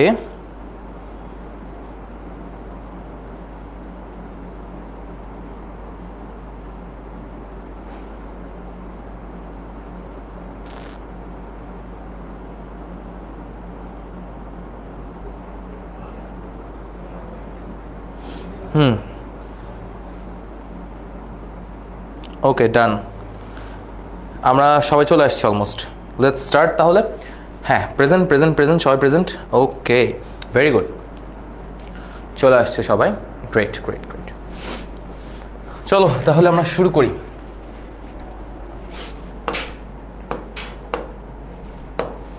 ওকে, নেক্সট আমরা ধর 13টা উপাদান পড়েছি, 13টা উপাদান এবং বৈশিষ্ট্য পড়েছি। এখন আমরা 14 নাম্বারটা পড়বো। 14 নাম্বারটা হচ্ছে বিকেন্দ্রীকরণ বা ডিসেন্ট্রালাইজেশন। এই জিনিসটা বলতে আসলে কি বোঝায়, ডিসেন্ট্রালাইজেশন বলতে আসলে কি বোঝায় সেটা এবার আমরা একটু দেখব।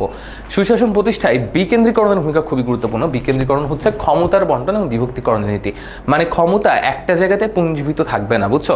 ধরো এটা হচ্ছে বাংলাদেশ, এটা হচ্ছে ঢাকা শহর। ক্ষমতা শুধুমাত্র এখানেই ঘুরতেছে, রাইট? সকল ক্ষমতা শুধুমাত্র ঢাকা শহরে, সকল কিছু ঢাকা শহরে। সো এই জিনিসটা থাকবে না। বিকেন্দ্রীকরণের মূল কথাটা হচ্ছে যে ক্ষমতা বলো বা অর্থনীতি বলো শুধুমাত্র ঢাকা শহরে না, এই ক্ষমতা সারা দেশে ছড়িয়ে গেলে সেটাকে আমরা বলতে পারবো বিকেন্দ্রীকরণ। এই যে ক্ষমতার বন্টনে বিভক্তিকরণ, অর্থ হলো ক্ষমতা বলো, কর্তৃত্ব বলো বা দায়িত্ব বলো, প্রশাসনের উচ্চ স্তর থেকে নিম্ন স্তর পর্যন্ত সকল ক্ষেত্রে জিনিসটাকে ছড়িয়ে দেওয়া, এই কথাটাই হচ্ছে মূলত বিকেন্দ্রীকরণ। বিকেন্দ্রীকরণের ফলে জনগণের অংশগ্রহণের মাত্রা বৃদ্ধির সাথে সাথে জনসচেতনতাও বৃদ্ধি পায় এবং একই সাথে প্রশাসনের মূল্যবান সময়ও বেঁচে যায়। আবার কর্মচারীদের মনোবল, আত্মমর্যাদাও বৃদ্ধি পায়। মানে শুধুমাত্র যে বিকেন্দ্রীকরণ করার কারণে যে শুধুমাত্র সরকারের লাভ হচ্ছে তা না, মানুষেরও লাভ হচ্ছে। মানুষের লাভ কিভাবে হচ্ছে? তোমার ছোট ছোট কাজের জন্য ঢাকা শহরে আসা লাগবে না। তোমার বাসা ধরো তেতুলিয়াতে, তোমার একটা কাজ পড়ছে যে মন্ত্রণালয়ে যাওয়া লাগবে। সো এই মন্ত্রণালয়ের কাজটার জন্য, মন্ত্রণালয়ের যে কাজটা আছে তোমার সেই কাজটা করার জন্য তোমাকে ঢাকা শহরে আসা লাগবে না। এটাই মূলত বিকেন্দ্রীকরণের কথা। বিকেন্দ্রীকরণ বলতে মূলত এটাকেই বুঝায়, বুঝছো? ক্ষমতার বিকেন্দ্রীকরণ বলতে মূলত এটাকেই বোঝায় যে তোমার এক সেম কাজের জন্য, একটা ছোট্ট কাজের জন্য ঢাকা শহরে আসা লাগবে না, সকল জায়গা থেকে তুমি সেবা গ্রহণ করতে পারবা। নেক্সট আছে শক্তিশালী স্থানীয় সরকার ব্যবস্থা। শক্তিশালী স্থানীয় সরকার ব্যবস্থা বলতে কি বোঝায়? আমাদের যে স্থানীয় প্রশাসন আছে সেই ব্যবস্থাটাকে শক্তিশালী করা। এই যে স্থানীয় সরকার বলতে মূলত স্থানীয় প্রশাসন, ধরো ইউনো অফিস বলে বা রেজিস্টার অফিস বলে, এই অফিসগুলো যেগুলো আছে সরকারি দপ্তর, সেগুলোকে আরো শক্তিশালী করা। শক্তিশালী ও মর্যাদা সম্পন্ন স্থানীয় সরকার ব্যবস্থা সুশাসন প্রতিষ্ঠায় গুরুত্বপূর্ণ ভূমিকা পালন করে। স্থানীয় সরকারের শক্তিশালী হলে স্থানীয়ভাবে পরিকল্পনা প্রণয়ন এবং উন্নয়ন করা যায়। এর ফলে প্রশাসনের জনগণের অংশগ্রহণ নিশ্চিত করা যায় এবং দক্ষ নেতৃত্বের বিকাশ ঘটে। মানে সেবাটা একেবারে রুট লেভেল পর্যন্ত নিশ্চিত করা যায় যদি তুমি স্থানীয় সরকার ব্যবস্থাকে শক্তিশালী করতে পারো। যেমনটা একটু আগে আমি মাত্র বললাম যে তোমার ছোট ছোট কাজের জন্য ঢাকায় আসা লাগতেছে, সেই জিনিসটা তোমার করা লাগবে না, তুমি বাসায় বসে সেই সেবাটা গ্রহণ করতে পারবা। নেক্সট, সুশীল সমাজ বা সিভিল সোসাইটি। যদিও সুশীলটা এখন গালি হয়ে গেছে, বাট স্টিল সুশীল সমাজ নামে একটা জিনিস এক্সিস্ট করে, যেটা সিভিল সোসাইটি। সুশাসন প্রতিষ্ঠা বা সুশীল সমাজের ভূমিকাও বর্তমানে খুবই গুরুত্বপূর্ণ, কারণ সুশীল সমাজ নিরপেক্ষ ও নিরাসক্ত দৃষ্টিকোণ থেকে সমস্যা চিহ্নিত করে এবং সেই সমাধানটা করার জন্যও কিন্তু সরকারকে প্রেশারাইজ করতে পারে, সরকারের ক্ষেত্রে একটা প্রেশার গ্রুপ হিসাবে কাজ করতে পারে। সুশীল সমাজের অন্তর্ভুক্ত ব্যক্তিগণ প্রেস, রেডিও, টিভি মাধ্যম, বিভিন্ন সামাজিক, আর্থিক, সাংস্কৃতিক সংগঠনের সঙ্গে যুক্ত থেকে বা মুখপাত্র হিসেবে যে বক্তব্য প্রকাশ করে থাকেন তা সুষ্ঠু জনমত সৃষ্টিতে গুরুত্বপূর্ণ ভূমিকা পালন করে। জনগ্রহণযোগ্যতা, মানুষের মধ্যে একটা গ্রহণযোগ্যতা থাকতে হবে। সুপ্রশাসন তখনই প্রতিষ্ঠিত হয় যখন তা জনগণের আশা আকাঙ্ক্ষা পূরণে সক্ষম হয় বা সচেষ্ট হয়। জনগণের জন্য গ্রহণযোগ্য নয় এমন কোনো শাসনকে তাই সুশাসন বলা যাবে না। সুশাসন বলতে গেলে আমাদেরকে অবশ্যই সেটা জনগণের জন্য গ্রহণযোগ্য হতে হবে, তাছাড়া সেটাকে আমরা বলতে পারবো না। পেশাদারিত্ব বা প্রফেশনালিজম, সুশাসন প্রতিষ্ঠিত করতে হলে প্রশাসনের সাথে সংশ্লিষ্ট ব্যক্তিদের পেশাদারি দক্ষতা বৃদ্ধি করতে হবে। এই জন্য তাদের প্রচুর জ্ঞান এবং অভিজ্ঞতা অর্জন করতে হবে। পেশাদারিত্ব বৃদ্ধি পেলে প্রশাসনের দক্ষতাও বৃদ্ধি পাবে। মর্যাদা এবং বিশ্বাস অর্জন আরও একটা উপাদান, সেটা হচ্ছে প্রশাসনিক কর্মকর্তা কর্মচারীদের ক্ষেত্রে কার্যকরী। এটা তোমরা বুঝতে পারতেছো যে আসলে কি বোঝাচ্ছে প্রশাসনিক কর্মকর্তাদের স্কিলের কথাটা বলা হচ্ছে। প্রচার মাধ্যমের স্বাধীনতা, মানে মিডিয়া একেবারে মিডিয়া স্বাধীন হতে হবে। মিডিয়া স্বাধীনভাবে সব কিছু প্রচার করতে পারবে, সকলের সমালোচনা করতে পারবে, যৌক্তিক সমালোচনা করতে পারবে। এই জিনিসগুলোকে মূলত মিডিয়া স্বাধীনতার ভিতরে অন্তর্ভুক্ত করা হয়েছে। বাক স্বাধীনতায় আচ্ছা, সুশাসন প্রতিষ্ঠার সমস্যা। এবার আমরা বলবো সুশাসন প্রতিষ্ঠার কি কি সমস্যা আছে সেগুলা নিয়ে। যেমন এক, বাক স্বাধীনতায় হস্তক্ষেপ, দ্বিতীয়ত আছে রাজনৈতিক, তৃতীয় হচ্ছে সরকারের জবাবদিহিতার অভাব, আমাদের জবাবদিহিতার অভাব, আমলাতন্ত্রের অদক্ষতা, আইনের শাসনের অভাব, সরকারের অদক্ষতা এবং ব্যবস্থাপনা, দুর্নীতি নিয়ন্ত্রণের ব্যর্থতা, রাজনৈতিক অঙ্গীকারের অভাব, রাজনৈতিক দলগুলোর অভ্যন্তরে গণতান্ত্রিক চর্চার অভাব এবং ব্যক্তি পূজা। এই জিনিসগুলো মূলত সুশাসন প্রতিষ্ঠার ক্ষেত্রে বাধা হয়ে দাঁড়ায়, বা সুশাসন প্রতিষ্ঠা আমরা যখন করতে যাব এই 10টা জিনিস বলতে পারো যে বাধা হয়ে দাঁড়াবে। কি কি তাহলে জিনিসগুলো আমরা দেখলাম? যে বাক স্বাধীনতায় হস্তক্ষেপ, যখন আমাদের ব্যক্তি স্বাধীনতায় বাক স্বাধীনতা হস্তক্ষেপ করা হচ্ছে, আমি যখন একজনের বিরুদ্ধে সমালোচনা করছি, আমার সেই সমালোচনাকে সে ভালোভাবে গ্রহণ না করে সরকার এগেনস্টে গেলে সরকার সেটাকে একটা টুল হিসেবে ইউজ করে আমাকে ধরো ডিজিটাল সিকিউরিটি অ্যাক্টের মামলাতে ঢুকাই দিল জেলে। সো এটাকে বাক স্বাধীনতা হরণ বলা হয়। রাজনৈতিক কারণ, রাজনৈতিক কারণে অনেকেই চায় না তার শাসন দীর্ঘকাল টিকে থাকুক, এই কারণে সে চায় না যে সুশাসন প্রতিষ্ঠা হোক। কারণ সুশাসন প্রতিষ্ঠিত হতে গেলে ফার্স্টে গণতন্ত্র দরকার, গণতন্ত্র হলে একটা মানুষের শাসন দীর্ঘকাল ধরে চলতে পারবে না। নেক্সট আছে সরকারের জবাবদিহিতার অভাব, মানে সরকার জনগণের প্রতি যে অবলাইজড, জনগণের প্রতি যেটা জবাবদিহিতা আছে সেই জিনিসটা নিশ্চিত করতে পারে না, তখন আসলে সুশাসন প্রতিষ্ঠা করা সম্ভব হয় না। আমলাদের জবাবদিহিতার অভাব সেমভাবে কাজ করে। আমলারাও ওই যে যেমনটা বললাম যে আমলারাই আমাদের প্রভু হয়ে গেছে, আমলারাই আমাদের প্রভু হয়ে গেছে, বিষয়টা এরকম। আমলাতন্ত্র বলতে বিউরোক্রাসিকে বোঝে। বিউরোক্রাসি হচ্ছে তোমার, বিউরোক্রাসি কাকে বলে? বিউরোক্রাসি বলতে তোমার বোঝানো হচ্ছে যে সরকার যেভাবে পরিচালিত হচ্ছে, যে সচিব, তারপরে ইওনো, ডিসি, ডিস্ট্রিক্ট কালেক্টর, তারপরে তোমার বিভাগীয় কমিশনার, এরা যারা আছে এদেরকে মূলত আমলা বলা হয়, বুঝছো? আমলাতন্ত্র, এই জিনিসটা আমলাতন্ত্রভাবে কাজ করে। আমলাতন্ত্রের অদক্ষতা মানে সরকারি যে প্রশাসন আছে, স্থানীয় প্রশাসন থেকে শুরু করে একেবারে সচিব পদমর্যাদা পর্যন্ত, এই সকলকে নিয়ে আমলাতন্ত্রটা গঠিত। এই আমলাতন্ত্র যখন ফেল করে, এই আমলাতন্ত্র যখন অদক্ষ মানুষদের ভরা থাকে, যারা দুর্নীতিবাজ এইরকম মানুষদের ভরা থাকে আমলাতন্ত্রটা, তখন আসলে সুশাসন প্রতিষ্ঠা করা সম্ভব হয় না। আইনের শাসনের অভাব অলরেডি আমরা আলোচনা করেছি, সরকারের অদক্ষতা আলোচনা করেছি, দুর্নীতি নিয়ন্ত্রণের ব্যর্থতা, বুঝতেই পারতেছো কি বলা হচ্ছে এখানে। রাজনৈতিক অঙ্গীকারের অভাব, মানে রাজনৈতিকভাবে আমি একটা অঙ্গীকার তোমাকে করলাম, কিন্তু সেই অঙ্গীকারটা আমি পূরণ করলাম না, সেই অঙ্গীকারটা আমি রাখলাম না। এইরকম ক্ষেত্রে নর্মালি সুশাসন প্রতিষ্ঠা করা সম্ভব হয়ে ওঠে না। সুশাসন প্রতিষ্ঠা করা সেক্ষেত্রে কষ্ট হয়ে যায়, বুঝছো? সুশাসন প্রতিষ্ঠা করা সেক্ষেত্রে কষ্ট হয়ে যায়। পুলিশ আমলাদের মধ্যে পড়ে না, পুলিশ আমলাদের মধ্যে পড়ছে না, পুলিশ আমলাদের মধ্যে পড়ে না। পুলিশ হচ্ছে আইন শৃঙ্খলা রক্ষাকারী বাহিনী, ওইটা ডিফারেন্ট জিনিস। আমলাতন্ত্রের মধ্যে পুলিশ পড়ে না, কিন্তু অন্য আরেক অর্থে পড়ে, ওইদিকে তোমার যাওয়া লাগবে না, ওই অর্থের দিকে তোমার যাওয়া লাগবে না। আবার রাজনৈতিক দলগুলোর অভ্যন্তরে গণতন্ত্রের চর্চার অভাব, ব্যক্তি পূজা, আমরা যে কোনো একজন ব্যক্তিকে পূজা করে রাজনীতি করে থাকি, সেক্ষেত্রেও জিনিসটা সমস্যাজনক এবং গণতান্ত্রিক চর্চার অভাব থাকে। কারণ আমি ওই ব্যক্তির এগেন্স্টে কিছু বললেও আমি সেই দলে আর থাকতে পারবো না, সেই পার্টিতে আমি আর থাকতে পারবো না, রাজনৈতিক চর্চা আমি আর করতে পারবো না, বুঝছো? ওকে, সুশাসন প্রতিষ্ঠার সমস্যা, তাহলে সমাধানের উপায়টা কি? আমাদের সমাধানের উপায়ের দিকে আমরা যদি যাই, সংবিধানে মৌলিক অধিকারের সন্নিবেশ এবং তা বাস্তবায়ন, মিডিয়া ও প্রচার মাধ্যমের উপরে সরকারি হস্তক্ষেপের অবসান। এখানে মোটামুটি 10টা উপায়ও দেওয়া আছে। আমাদের 10টা যেমন সমস্যা আছে, সেরকম আমাদের এখানে 10টা উপায়ও দেওয়া আছে,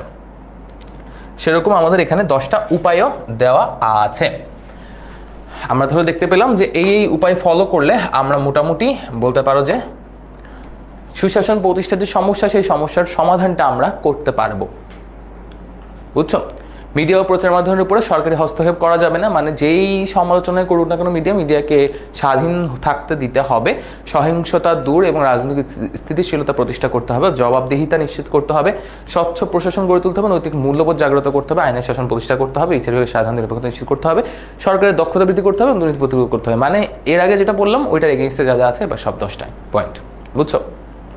ওকে, আরও কিছু দেওয়া আছে সুশাসন প্রতিষ্ঠায় সরকারের আসলে কি কি করণীয়। আচ্ছা, মোটামুটি এইগুলাই আগে যেটা বললাম ওইগুলাই মোটামুটি এখানে আবার দেওয়া আছে, সেম জিনিসটাই। অবাধ নিরপেক্ষ নির্বাচন, সুশাসন প্রতিষ্ঠা করতে গেলে একদম ফার্স্ট আমাদের যে শর্তটা ছিল সেটা হচ্ছে গণতন্ত্র নিশ্চিত করতে গেলে আমাকে কি করতে হবে? অবাধ এবং নিরপেক্ষ নির্বাচন দিতে হবে। ওকে, দক্ষ জনশক্তি লাগবে, বিতর্কিত বিষয় সময় সাবধানতা থাকতে হবে, আইনের শাসন প্রতিষ্ঠা করতে হবে, বিচার বিভাগের স্বাধীনতা নিরপেক্ষতা নিশ্চিত করতে হবে। এই দুইটা জিনিস সবচেয়ে বেশি ইম্পর্টেন্ট। এখন নাগরিক হিসেবে আমাদের কিছু দায়িত্ব আছে। যেমনটা একটু আগে বললাম যে এত কিছু করেও কোনো লাভ হবে না যদি আমরা মানুষরা নিজেরা নিজেদেরকে ভালো না করতে পারি, মানে আমরা বাঙালিরা যদি নিজেরা ভালো না হই। সো সেক্ষেত্রে আমাদের কি করতে হবে? সামাজিক দায়িত্ব পালন, রাষ্ট্রের প্রতি নিঃশর্ত আনুগত্য প্রদর্শন, আইন মান্য করা, সৎ ও যোগ্য নেতৃত্ব নির্বাচন, নিয়মিত কর প্রদান, রাষ্ট্রের সেবা করা, সন্তানদের শিক্ষাদান, রাষ্ট্রীয় উন্নয়ন কর্মকাণ্ড অংশগ্রহণ, জাতীয় সম্পদ রক্ষা এবং আইন শৃঙ্খলা রক্ষার কাজে সহায়তা করা। এই জিনিসগুলো নাগরিক হিসাবে আমাদেরকে আমাদের জায়গা থেকে নিশ্চিত করতে হবে যেন সুশাসন প্রতিষ্ঠা সরকার করতে পারে। সরকার যেন সুশাসন প্রতিষ্ঠা করতে পারে সেজন্য নাগরিক হিসেবে আমাদেরকে এই জিনিসগুলো নিশ্চিত করতে হবে। ওকে, আচ্ছা আচ্ছা, এই সুশাসনের গুরুত্ব এটা জাস্ট বাংলা লেখা পড়ে ফেলবো, একবার রিডিং দিলেই হবে এগুলা। আমরা তাহলে এবার একটু প্র্যাকটিসের দিকে যাই। মোটামুটি আমাদের যে কনসেপ্টগুলো ছিল সেগুলো আমরা পড়ে ফেলছি। এবার MCQ 1 চলে আসো, উত্তর করে ফেলো এটা। MCQ নাম্বার 1, এটা একটু দ্রুত উত্তর করে ফেলো। কোন প্রতিষ্ঠান সর্বপ্রথম সুশাসন সম্পর্কে ধারণা প্রদান করে? বরিশাল বোর্ড 2019-এর একটা প্রশ্ন। বিশ্ব ব্যাংক, জাতিসংঘ, UNDP নাকি IMF? উত্তর করে ফেলো এটা। আমি সরে যাচ্ছি স্ক্রিন থেকে, উত্তর করে ফেলো দ্রুত।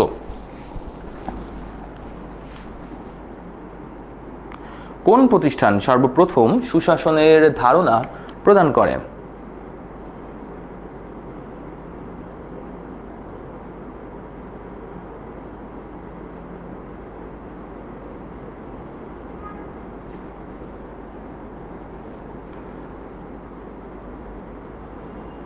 ওকে,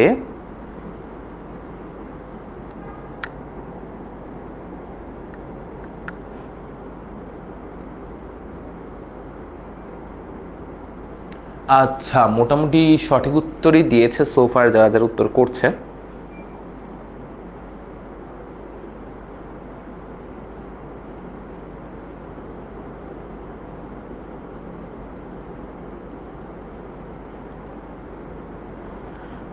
ভেরি গুড।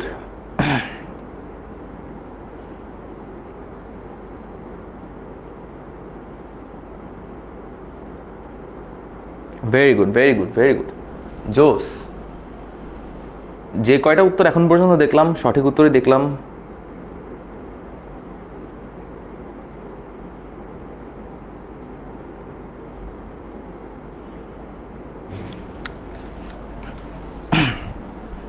জোস, সবাই মোটামুটি সঠিক উত্তরে দিয়েছে। এটা আসলে আর কেউ ভুল করে নাই। আই থট যেটা ভুল করবা, কারণ তোমরা চিন্তা করতে পারো যে বিশ্ব ব্যাংক, একটা ব্যাংক কেন সুশাসনের ধারণা প্রদান করবে, তাই না? এই চিন্তাটা আমারও মাথায় প্রথম আসছিল যখন আমি প্রথম পড়ছিলাম জিনিসটা। আমি যখন মানে অ্যাডমিশনের আগে একবার রিভাইজ করছিলাম তখন আমার মাথায় জিনিসটা আসছিল যে কেন মানে ব্যাংক থেকে কেন সুশাসনের প্রতিষ্ঠা আসতেছে। সো অ্যাকচুয়ালি জিনিসটা এটাই, উত্তরটা এটাই হবে। সুশাসনের ধারণাটি কোন সংস্থাগত উদ্ভাবিত আছে? এটা হইল যে সমস্ত দেশের সুশাসন আছে কেবল সেই সমস্ত দেশে ঋণ মৌকুফ করা হবে। এটি জাতিসংঘের কোন উপদেষ্টার বক্তব্য? এটা বল। এটা মজার একটা কোয়েশ্চেন, এটা পারলে বুঝবো যে তোমরা আসলে পড়াশোনা করছো। এটা যদি পারো তাহলে বুঝবো যে আসলে তোমরা পড়াশোনা করছো।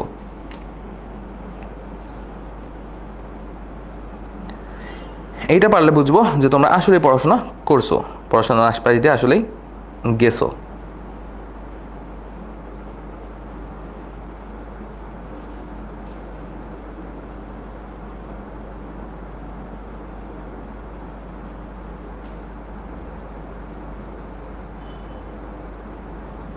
ওকে,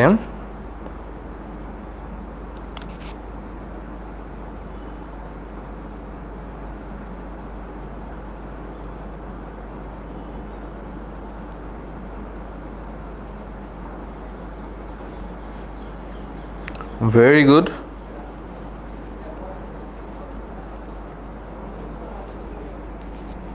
হ্যাঁ, সাবাস। কেমনে পারতেছো আই ডোন্ট নো, অনেকেই দেখলাম পারতেছো।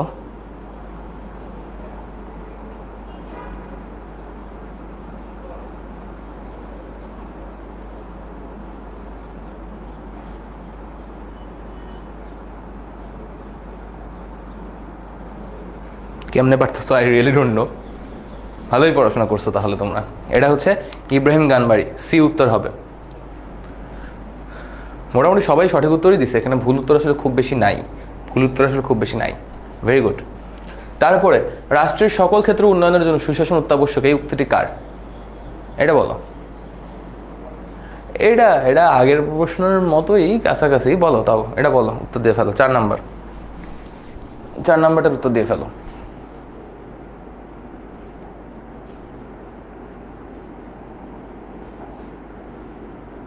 3-এর উত্তর না, এবার 4-এর উত্তর দিয়ে ফেলেন দয়া করিয়া আপনারা।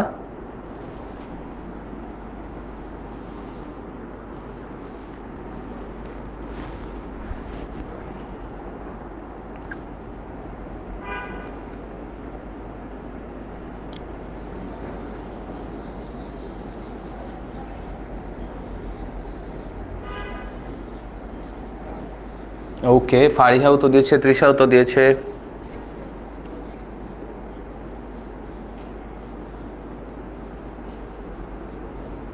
গুড। রিয়া উত্তর দিয়েছে, সাদিয়া উত্তর দিয়েছে, মাহাদি উত্তর দিয়েছে, রেজাউল উত্তর দিয়েছে, তাসমিয়া উত্তর দিয়েছে, মিম উত্তর দিয়ে ফেলছে, সিদ্রা উত্তর দিছে, সুমাইয়া উত্তর দিছে। গ্রেট, জোস জোস জোস জোস। এইটাতে তাহলে টাইম না নেই, এটা হচ্ছে মিশেল ক্যান্ডেশাস। ওকে, তারপর বিশ্বব্যাংকের কত সালের সমীক্ষায় সর্বপ্রথম সুশাসন প্রত্যয়টি ব্যবহার করা হয়েছিল? এটাও মজার একটা কোয়েশ্চেন এবং খুবই ইম্পর্ট্যান্ট একটা কোয়েশ্চেন, বলে ফেলো। এটাও পূর্ববর্তী বিভিন্ন সময়ে আসছে, বিভিন্ন বোর্ডে আসছে, সিলেট বোর্ডে 19 এখানে দেওয়া আছে, আরও বেশ কয়েকটা বোর্ডে আসছে, আমি নিজে দেখছি। সো বলে ফেলো এটা।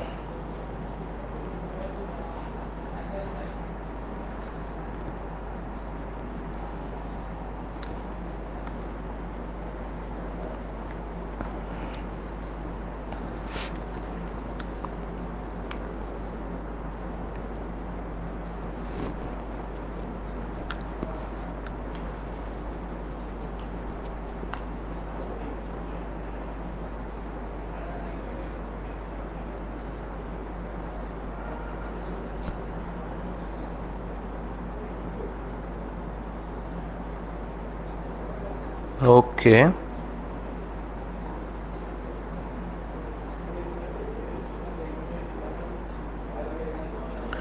গ্রেট, জোস জোস জোস। 2-1 একটু ভুল করছেন, বাকি সবাই সঠিক উত্তরই দিচ্ছেন আপনারা। Very good. একজন বলছে আবার বলছি 5-এ সি। হ্যাঁ, 5-এ তো সি, আমি তো জানি, আবার কেন বলতেছ? তো একবার বললেই তো হবে। নিচের অনুচ্ছেদটি পড়ে ইত্যাদি ইত্যাদি ইত্যাদি উত্তর করো। কুমিল্লা বোর্ড 2017, অনেক বড় প্রশ্ন, উত্তর করে ফেলো। কুমিল্লা বোর্ড 2017-এর একটা কোয়েশ্চেন, এটার একটু উত্তর করে ফেলো।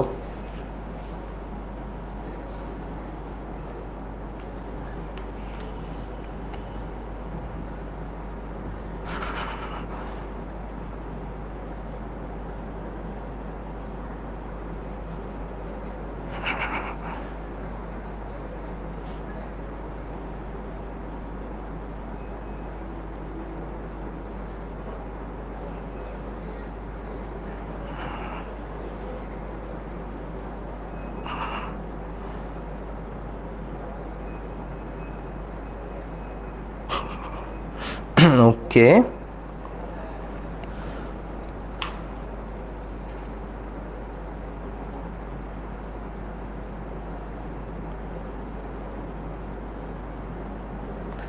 Very good.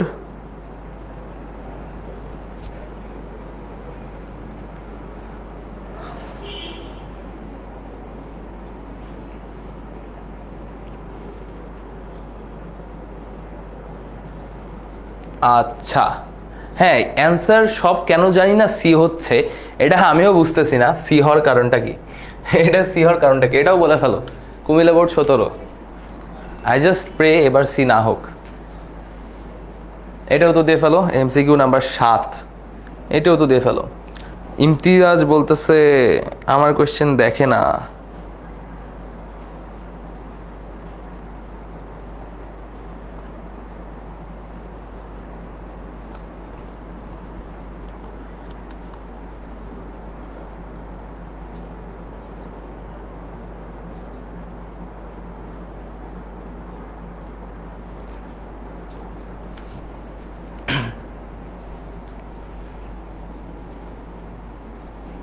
ওকে, এটা কত? 7। এটার মিশ্র উত্তর আসতেছে, এটা ডি হবে, সি না আর। এটা ডি হবে। সুশাসনের জন্য প্রয়োজন সিলেট বোর্ড 19 বলে ভালো। 8 নাম্বার। মজা তো কোয়েশ্চেনটা কিন্তু মজার। এই কোয়েশ্চেনটা মজার আছে, এটা উত্তর দিয়ে ফেলো। এটা তো অনেকে প্যাচ খাবে, এটা তো অনেকে প্যাচ খাবে।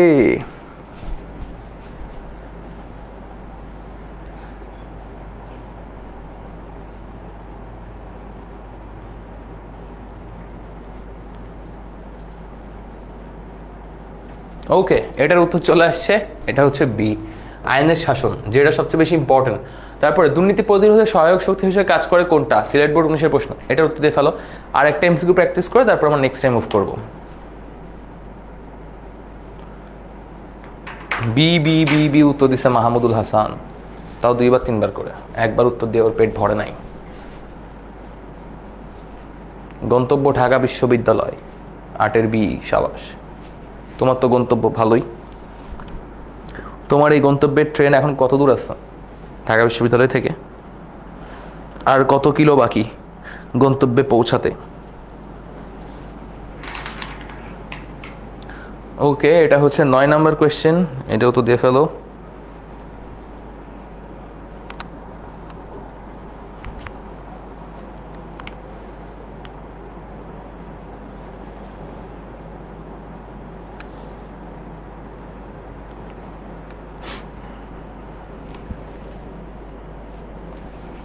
ওকে, এক একজন এক একটা। অমৃত দিছে 9-এর ভি। ও ভি নাম্বার কই পাইছে আমি এটা বুঝলাম না এখনো। ভি নাম্বারটা কই আছে বাবা? ভি নাম্বারটা কই আছে? এটা হচ্ছে ডি, সুশাসন। লাস্ট ওয়ান, সুশাসনের ধারণাটি কোন সংস্থাগত এটা তো অলরেডি দিছো তোমরা, বিশ্ব ব্যাংক। এটা আর কি বলবো, এটা প্রথমেই দিয়ে ফেলছো। ওকে, আরও এমসিকিউ দেওয়া আছে এখানে, বোর্ডের এমসিকিউ তোমাদের জন্য, যেগুলা ইম্পর্টেন্ট। আচ্ছা, সিকিউ দেওয়া আছে এটার, এটা একটা স্ক্রিনশট নিয়ে ফেলো। এই চ্যাপ্টারের উপরে সিকিউ দেওয়া আছে, এটা একটা স্ক্রিনশট নিয়ে ফেলো।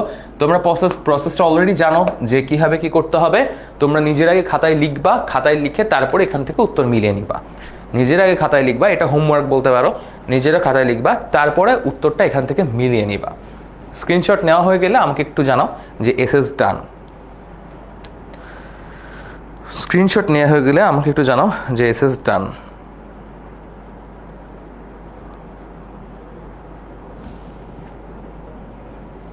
ওকে, এসএস ডান, সাবাস। এসএসডি স্ক্রিনশট সবার ডান, ভেরি গুড।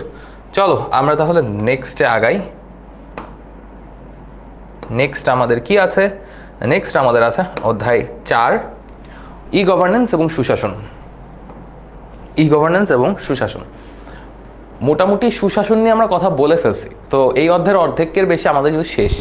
আমাদের এখন যেটা পড়া দরকার সেটা হচ্ছে ই গভর্নেন্স। তো আমরা ই গভর্নেন্স নিয়ে পড়াশোনা করব। টপিক ভিত্তিক গুরুত্বটা কি কি আছে আমরা একটু দেখে নিই। যে ই গভর্নেন্সের ধারণা, তারপরে হচ্ছে ই গভর্নেন্সের কি হলো এটা, আচ্ছা, ই গভর্নেন্সের ধারণা, ই গভর্নেন্সের উদ্দেশ্য এবং ই গভর্নেন্সের বৈশিষ্ট্য, এই 3টে টপিক এখানে আমরা দেখতে পাচ্ছি খুবই ইম্পর্টেন্ট। তার মধ্যে প্রথমটা এতবার আসছে যে আমি উচ্চারণ করতে পারবো না, অনেক বেশি আসছে। সো বুঝতে পারতেছো যে অনেক বেশি ইম্পর্টেন্ট একটা টপিক। নেক্সট কি কি আছে? সুশাসন ও e governance, Dhaka board 19, Dhaka board, Dinajpur board, বারবার আসছে ই গভর্নেন্সের প্রতিবন্ধকতা, ই গভর্নেন্সের প্রতিবন্ধকতা, উত্তরণের উপায়।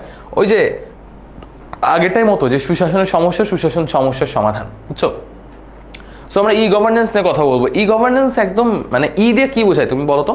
স্লাইড দেওয়া হবে, স্লাইড অ্যাপে পেয়ে যাবা, স্লাইড অ্যাপে পেয়ে যাবা। বলো ই গভর্নেন্স মানেটা কি? আমি একটু সরাই দিই, তোমরা দেখে দেখে বলবো তখন আবার। বলো ই গভর্নেন্স মানে কি?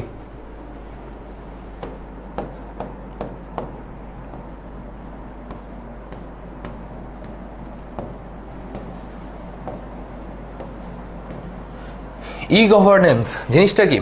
ই দিয়ে কি বোঝানো হচ্ছে বলো? ই গভর্নেন্স জিনিসটা কি? ই দিয়ে কি বোঝানো হচ্ছে বলো?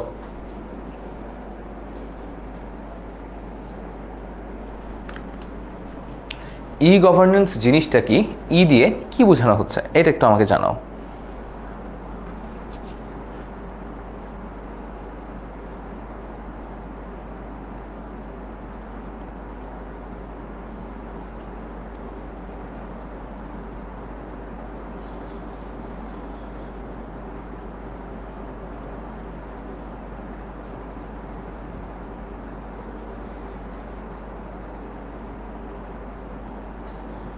ওকে,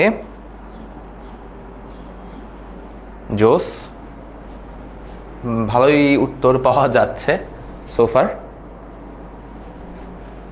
হ্যাঁ, ইলেকট্রনিক, ইলেকট্রিক না রে, ইলেকট্রিক না রে, ইলেকট্রনিক, ইলেকট্রনিক, ইলেকট্রিক না, ইলেকট্রিক গভর্নমেন্ট আবার কি।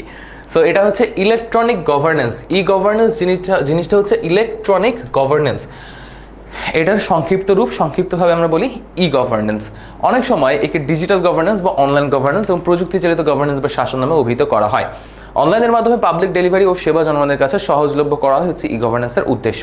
একেবারে এই ক্লাসের প্রথম দিকে আমি একটা কথা বলেছিলাম যে একটা সামান্য কাজ করতেও আমাদেরকে ঢাকায় আসা লাগে, একটা সিম্পল কাজ, ধরো একটা জমির পর্যায়ে এটা নিতে গেলেও আমার ঢাকায় আসা লাগে, কিন্তু ই গভর্নেন্সের সিস্টেমটা হচ্ছে আমার সেটা প্রয়োজন হবে না, আমার হচ্ছে ওকে, আমার হচ্ছে সেটা প্রয়োজন হবে না, আমি ঘরে বসে সেই জিনিসটা সেবাটা গ্রহণ করতে পারবো। অনলাইনের মাধ্যমে সেই সেবা জনগণ সেই সেবাটা গ্রহণ করতে পারবে, সরকারি সেই সেবাটা জনগণ ঘরে বসে গ্রহণ করতে পারবে। এটা হচ্ছে মূলত ই গভর্নেন্সের প্রক্রিয়া, ই গভর্নেন্সের কথা আর কিছু নাই, এটা মোটামুটি এইটুকুই, বুঝছো, এটা মোটামুটি এইটুকুই। যাদের ইংলিশ ক্লাস আছে তারা ইংলিশ ক্লাসে চলে যেতে পারো, সমস্যা নেই। যাদের ইংলিশ ক্লাস আছে তারা ইংলিশ ক্লাসে চলে যেতে পারো। এই প্রক্রিয়া আধুনিক প্রযুক্তি নির্ভর এবং সরকারের কর্মসম্পাদনে ব্যাপক পরিবর্তন এবং সংস্কার আনয়নে সক্ষম। সুশাসন প্রতিষ্ঠা ই গভর্নেন্সের লক্ষ্য হলো জনগণের প্রদত্ত সেবার মান উন্নয়ন এবং সরকারি বিভিন্ন দপ্তরের কর্মদক্ষতা আইনের যথাযথ প্রয়োগ নিশ্চিত করা। মানে ই গভর্নেন্স যখন তুমি আসলে প্রয়োগ করবা তখন জিনিসটা কি হবে যে সমাজে সরকারের মধ্যে, সরকারের যে অঙ্গসংস্থাগুলো আছে সবগুলোর মধ্যে সেবার মানটা অনেক বেশি উন্নয়ন করা যাবে এবং একই সাথে সরকারের যে বিভিন্ন দপ্তর আছে, যেই দপ্তরে আমাদের প্রয়োজন হতে পারে, একটা মানুষ সেবা গ্রহণ করতে যেতে পারে, সেই দপ্তরগুলোতে কর্মদক্ষতা অনেক বেশি বৃদ্ধি পায়। ধরো একটা কাজ করতে, একটা সেবা প্রদান করতে যখন একটা সরকারের 10 জনকে সেবা দিতে 1 ঘন্টা লাগতো, সেটা এখন কি হবে 10 জনকে সেবা দিতে 1 মিনিট লাগবে। এটা হচ্ছে ই গভর্নেন্সের সুবিধা।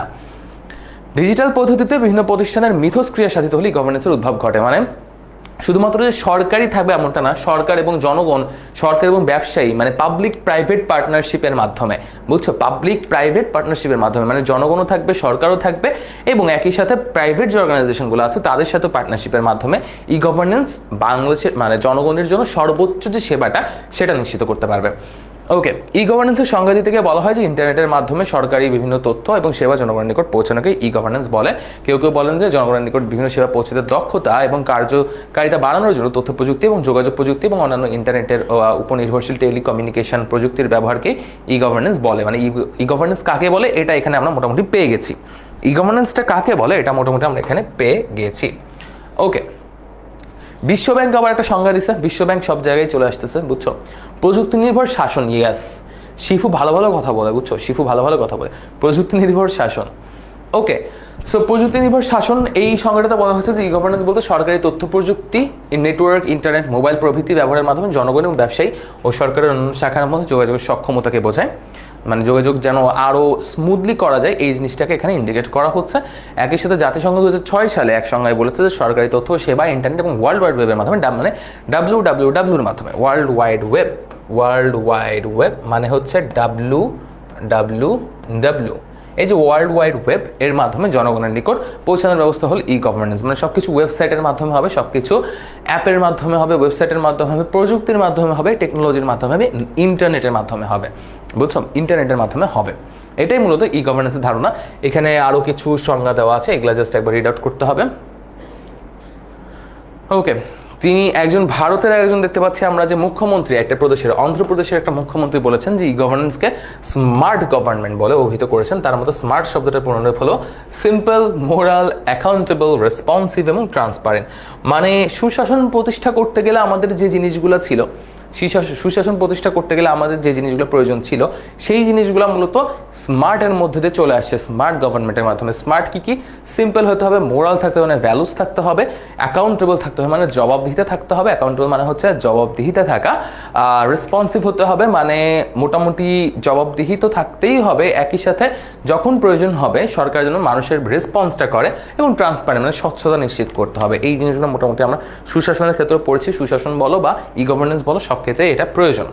অর্থাৎ কোনো সরকার ব্যবস্থা যদি সহজ সরল, নৈতিক, আদর্শপূর্ণ, জবাবদিহিমূলক, সংবেদনশীল এবং দ্রুত সাড়া প্রদানকারী, মানে রেসপন্সিভ, দ্রুত সাড়া প্রদান করে, যখনই প্রয়োজন হয় তখনই আর কি সাড়া প্রদান করে সরকার, এবং কাজকর্মে স্বচ্ছ হয়। যেমন সিম্পল একটা এক্সাম্পল হচ্ছে দ্রুত সাড়া প্রদানকারীর ক্ষেত্রে বলতে পারি আমরা 999 ট্রিপল নাইনের এক্সাম্পলটা আমরা দিতে পারি যে এটা একটা দ্রুত সেবা প্রদানকারী সংস্থা। আমরা যখনই ট্রিপল নাইনে কল দিব মোটামুটি 10 থেকে 13 মিনিটের মধ্যে, 10 থেকে 12 মিনিটের মধ্যে তুমি পুলিশের সাপোর্টটা পেয়ে যাবা, অ্যাম্বুলেন্স সাপোর্ট পেয়ে যাবা বা ফায়ার সার্ভিস সাপোর্টটা পেয়ে যাবা। অন্ধ্রপ্রদেশ একটা প্রদেশ, ভারতের একটা প্রদেশ। ভারতের একটা প্রদেশের নাম হচ্ছে অন্ধ্রপ্রদেশ। ভারতে টোটাল 29টা স্টেট আছে, সম্ভবত 29 না 28টা স্টেট আছে, সেই 28টা স্টেট আছে। সো এই 28টা স্টেটের মধ্যে একটা হচ্ছে অন্ধ্রপ্রদেশ। ওকে, এখানে আরও কিছু বাংলা লেখা আছে, রিডিং দিবা একবার, ইজি জিনিস। তোমরা এইচএসসিতে পড়ো, ছোট মানুষ না, সো এই রিডিংগুলো পড়লেই বুঝতে পারবা এখানে কঠিন কোনো কথা বলা নাই। ওকে, এই যে বিভিন্ন তথ্য ইন্টারনেটের মধ্যে পাঠানো, সরকার ও বিভিন্ন ধরনের প্রতিষ্ঠানের মধ্যে দ্বিমুখী যোগাযোগ স্থাপন করা ইত্যাদি ইত্যাদি। এই প্রক্রিয়া যে কোনো ব্যক্তি যে কোনো প্রতিষ্ঠানের সাথে ইন্টারনেটে আলাপে বসতে পারে এবং তাদের সমস্যা, মন্তব্য ও অনুরোধ প্রতিষ্ঠানকে জানাতে পারে।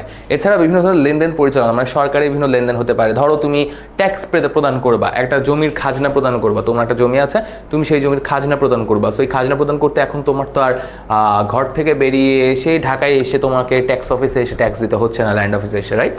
তোমরা এখন কীভাবে ট্যাক্স দিতে পারো? তোমার বিকাশের মাধ্যমে ট্যাক্স দিতে পারো, তোমরা এসএসএল কমার্স এর মাধ্যমে দিতে পারো, আর অনেক রকম উপায় আছে। উপায়ের মাধ্যমেও দিতে পারো, নগদের মাধ্যমে দিতে পারো, বুঝছো, রকেটের মাধ্যমে দিতে পারো। সো অনেক কিছু আছে। এই যে জিনিসগুলো সহজ করে দিয়েছে আমাদের ই গভর্নেন্স, মূলত আমাদের সেবা গ্রহণ করা বা সরকারি যে কোনো প্রকার কাজ কর্মকাণ্ড করা, এই জিনিসটাকে অনেক বেশি সহজ করে দিয়েছে ই গভর্নেন্স। এছাড়া সরকার পরিচালনায় আমরা প্রত্যক্ষ অংশগ্রহণ করতে পারি। কিভাবে? জনগণ, আমরা এইভাবে তো জনগণ ইলেকট্রনিক ব্যবস্থার সাহায্য গ্রহণ করি, মানে আমরা যখন এই যে সুযোগ সুবিধাগুলো আছে যেগুলো প্রযুক্তির মাধ্যমে সরকার আমাদেরকে দিচ্ছে, এই জিনিসগুলো আমরা যখন গ্রহণ করছি তথ্য প্রযুক্তির সুযোগ নিয়ে, প্রত্যক্ষভাবে সরকার পরিচালনায় আমরা অংশগ্রহণের সুযোগ পাচ্ছি, পরোক্ষভাবে প্রত্যক্ষভাবে আমরা সুযোগ পাচ্ছি। ওকে, ই গভর্নেন্সের উদ্দেশ্য কি? তাহলে উদ্দেশ্যগুলো আমরা একটু পড়ে নিই যে ই গভর্নেন্স কেন আসলে তৈরি করা হয়েছে, কনসেপ্টটা কেন। ই গভর্নেন্সের মূল লক্ষ্য এবং উদ্দেশ্য হচ্ছে সুশাসন প্রতিষ্ঠা। দেখো, সুশাসনের সাথে সব রিলেটেড, বুঝছো, সুশাসনের সাথে সব রিলেটেড, সুশাসনের সাথে সব রিলেটেড, সুশাসনের সাথে সবই মোটামুটি রিলেটেড। আচ্ছা, ই গভর্নেন্সের মূল লক্ষ্য এবং উদ্দেশ্য হচ্ছে সুশাসন প্রতিষ্ঠা, সরকার পরিচালনা এবং প্রশাসনের স্বচ্ছতা আনয়ন, ট্রান্সপারেন্সি, যেমনটা একটু আমরা পড়েছিলাম যে ট্রান্সপারেন্ট হতে হবে, প্রশাসনকে গতিশীল করতে হবে, দ্রুত জনগণের নিকট বিভিন্ন সেবা এবং সুযোগ পৌঁছে দেওয়া, দক্ষ ও সাশ্রয়ী পন্থায় জনগণের নিকট সেবা পৌঁছানো, সরকারি তথ্য ও সেবা জনগণের মাঝে দ্রুত ছড়িয়ে দেওয়া, প্রশাসনের দক্ষতা এবং গতিশীলতা বৃদ্ধির জন্য তথ্য প্রযুক্তি ও তথ্য ও যোগাযোগ প্রযুক্তিকে কাজে লাগানো। এছাড়াও জনগণের মধ্যে রাজনৈতিক সচেতনতা সৃষ্টি, জনগণকে আরও বেশি রাজনৈতিকভাবে সচেতন করে তোলা, আর রাজনৈতিকভাবে মতামত যেন মানুষ রাখতে পারে নিজের মতো করে, সেটা নিশ্চিত করা, ব্যক্তি মালিকানাধীন প্রতিষ্ঠান এবং জনগণের নিকট তথ্য প্রাপ্তিকে সহজলভ্য করা, মানে যে কোনো অ্যাক্সেস টু ইনফরমেশন, এটাকে আমরা বলি অ্যাক্সেস টু ইনফরমেশন, A2I বলতে পারো, A2I, অ্যাক্সেস টু ইনফরমেশন সংক্ষেপে যদি বলি।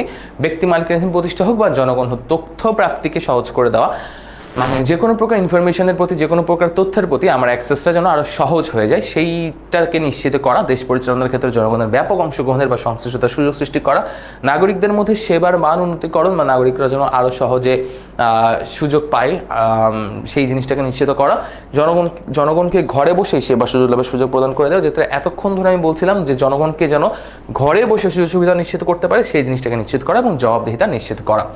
এছাড়া তথ্য প্রবাহে অবাধ স্বাধীনতা প্রতিষ্ঠা, গণতন্ত্রের ভিত্তিকে মজবুত করা, ই কমার্সের উন্নয়ন সাধনের মাধ্যমে ব্যবসা বাণিজ্যের উন্নয়ন সাধন করা এবং শাসন ব্যবস্থাকে আলটিমেটলি সহজ এবং উন্নত করা, যে জিনিসটা মূলত বলা হয়েছে সুশাসনের ক্ষেত্রেও। সুশাসনের ক্ষেত্রেও যে সেম কাজটা, যে সেম জিনিসটা বলা হয়েছে।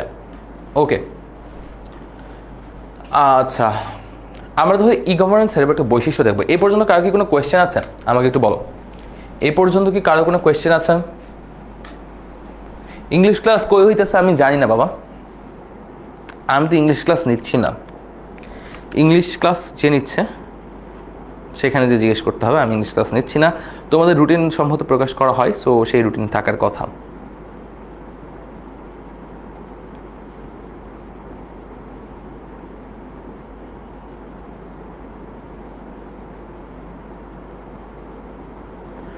ওকে, কারো কোনো কোয়েশ্চেন? আগে একটু প্রশ্নটা করে ফেলো।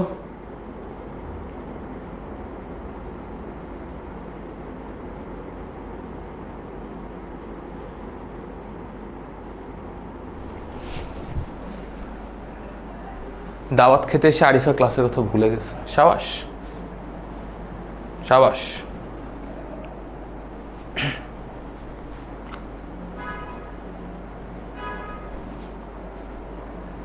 No, no, no. ওকে, সবার তাহলে সব কিছু ক্লিয়ার। তথ্য প্রবাহ স্বাধীনতা মানে মিডিয়া স্বাধীনতাকে বোঝানো হয়েছে, মানে একটা তথ্য এখান থেকে ওখানে যাবে, এই জিনিসগুলো যেন স্বাধীনতা থাকে, কেউ যেন ইন্টারসেপ্ট না করতে পারে। ধরো সরকারের জন্য বিভিন্ন ডিভাইস ইউজ করে, গোয়েন্দা সংস্থা ইউজ করে কারোর কথা ইন্টারসেপ্ট না করতে পারে, এই তথ্যগুলো যেন আদান প্রদানটা সহজ হয় এবং স্বাধীনভাবে হয়, সেই জিনিসটাকে বোঝানো হয়েছে।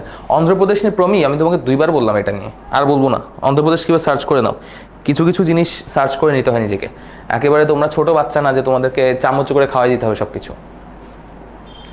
বয়স অনেক হয়েছে তোমাদের, এইচএসসি পড়তেছো, এইচএসসি সামনে দিবা, সো একটু নিজের বুদ্ধিটা ইউজ করো, একটু নিজের ব্রেনটা ইউজ করে নিজে একটু খুঁজে নাও যে অন্ধ্রপ্রদেশ কি।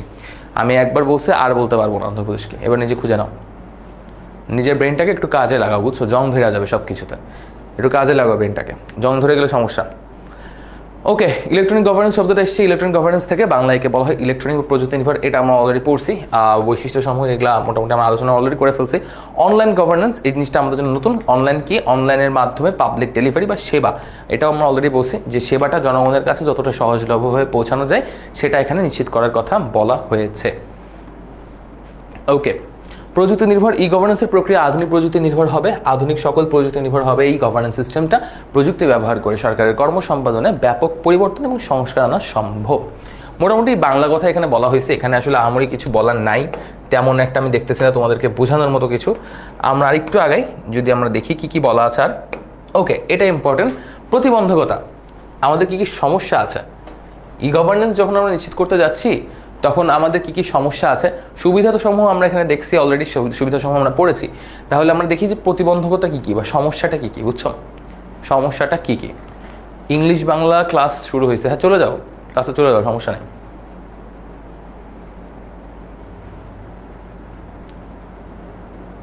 ওকে,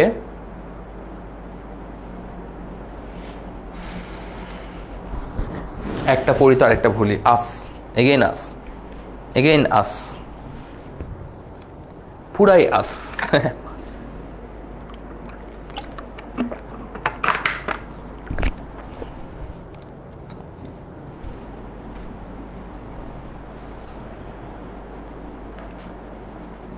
ওকে,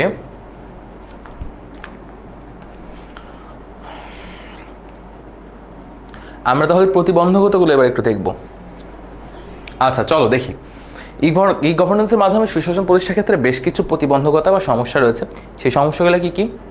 নাম্বার 1, সমাজের সকল শ্রেণীর মানুষ ই গভর্নেন্সের সুবিধাগুলো নেওয়ার ক্ষেত্রে সমানভাবে ইন্টারনেট ব্যবহার করতে পারে না। কারণ কি, ইন্টারনেট অ্যাক্সেস এখন সবার কাছে ওইভাবে নাই। মানে এখন আছে, এখন 2025-26 সালে এসে অনেকের কাছেই নেটওয়ার্ক সুবিধা আছে, ইন্টারনেট সুবিধা আছে, কিন্তু স্টিল এখন এমন মানুষ আসলেই আছে যে ইন্টারনেট অ্যাক্সেস এখনও পায় নাই। আমি যদি একটা উদাহরণ দিই, তোমরা কি কেউ দিনাজপুরের আছো এখানে? দিনাজপুরের কেউ আছো? দিনাজপুরের কি কেউ আছো এখানে? আমাকে একটু জানাও তো, দিনাজপুরের কে আছো এখানে?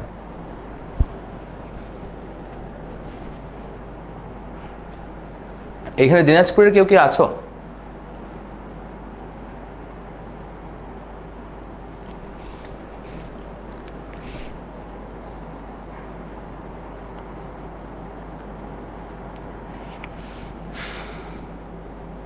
আচ্ছা, কেউ নাই। সো দিনাজপুরের বিরামপুর একটা উপজেলা আছে, দিনাজপুরের বিরামপুর একটা উপজেলা আছে, সেই দিনাজপুরের বিরামপুর উপজেলার চাপড়া নামক একটা গ্রাম আছে, বুঝছো, চাপড়া নামে একটা গ্রাম আছে, যেই গ্রামে এখনো নেটওয়ার্ক নাই। আমি নিজে ওই গ্রামে গেছি, চাপড়া গ্রামে আমি গেছিলাম ঘুরতে। সো ওখানে এখনো নেটওয়ার্ক নাই। দিনাজপুরের বিরামপুর উপজেলার চাপড়া গ্রাম, এখানে এখনো নেটওয়ার্ক নাই, নেটওয়ার্ক পায় না। বাইরে এসে, গ্রাম থেকে একটু বাইরে এসে কল করা লাগে, নেট চালানো লাগে, গ্রামের ভিতরে পায় না। সো এরকম অনেক জায়গা আছে যেখানে এখনো ইন্টারনেট অ্যাক্সেস নাই। সো সেই মানুষগুলো কী করবে? সেই মানুষগুলো কিন্তু একটু ভোগান্তিতে পড়বেই, ভোগান্তিতে পড়া লাগেই। গ্রাম এরিয়া হলে অনেক জায়গাতে এখন পর্যন্ত নেটওয়ার্ক নাই, কেননা ইন্টারনেট ব্যবস্থা এখনও সব জায়গাতে নাই এবং জিনিসটা ব্যয়বহুল। আমাদের যে ওয়াইফাই লাগে, ওয়াইফাই জিনিসটা তো ব্যয়বহুল। আমি নেট কিনতে গেলে নেটও ব্যয়বহুল ভাই। গ্রামীণ ফোনের নেটের যে দাম, জানো, গ্রামীণ ফোনের নেটের যে দাম, কে নেট কিনবে? এত ফকির হয়ে যাইতে হবে কিনতে কিনতে। ইন্টারনেটে প্রাপ্ত তথ্য কতটা নির্ভরযোগ্য তা নিয়ে অনেক ক্ষেত্রে সংশয় থাকে। মানুষ এখনো বিশ্বাস করতে পারে না, ইন্টারনেটকে সম্পূর্ণরূপে বিশ্বাস করতে পারে না। সো এই জিনিসটাতে মানুষের সংশয় থাকে যে আসলে আমি যে টাকাটা দিচ্ছি এটা আদৌ সরকারের কাছে যাচ্ছে কিনা, আমি যে বিকাশ থেকে পে করতেছি এটা আসলে সরকারের কাছেই যাচ্ছে কিনা, নাকি অন্য জায়গায় চলে যাচ্ছে, নাকি আমার কাজ আদৌ হবে কি হবে না, এবং কতটুকু আসলে সেটা মানে সঠিকভাবে আমার কাজটা সম্পন্ন হবে, এইটা নিয়ে সংশয় থাকে। শিফু আবার একটা ভালো কথা বলছে, সেটা হচ্ছে নেটওয়ার্ক না থাকলে আসলে জীবন উপভোগ করা যায়।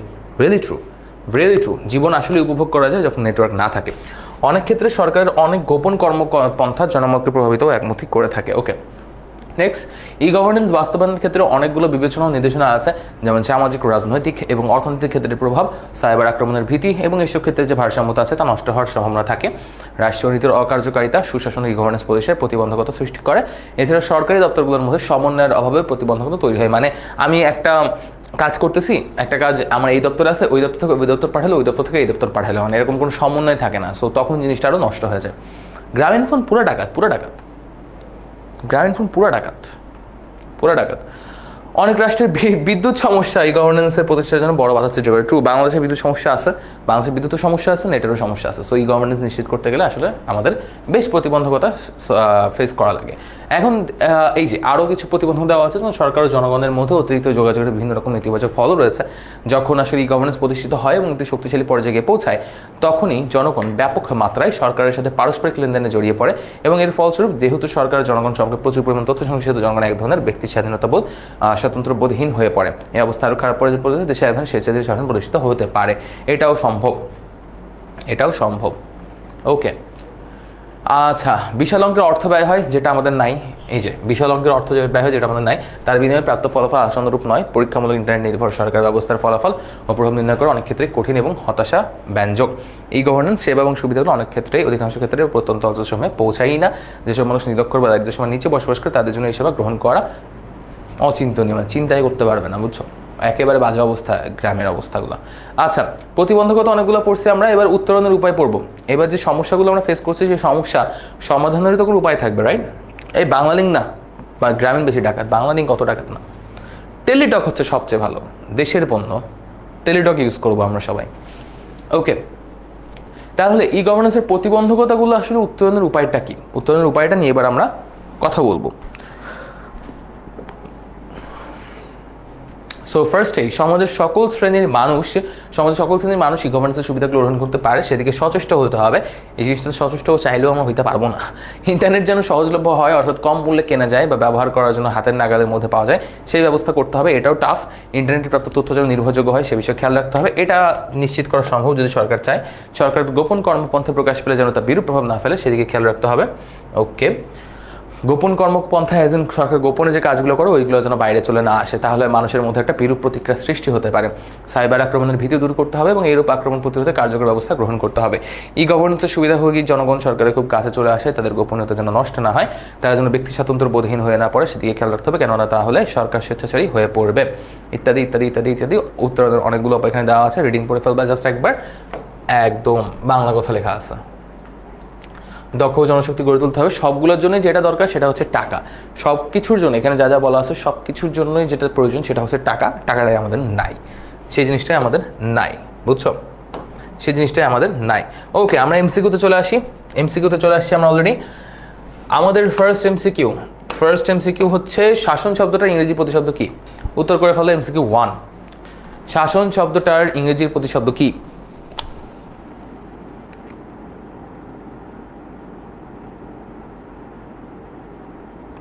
শাসন শব্দটার ইংরেজি প্রতিশব্দ কি?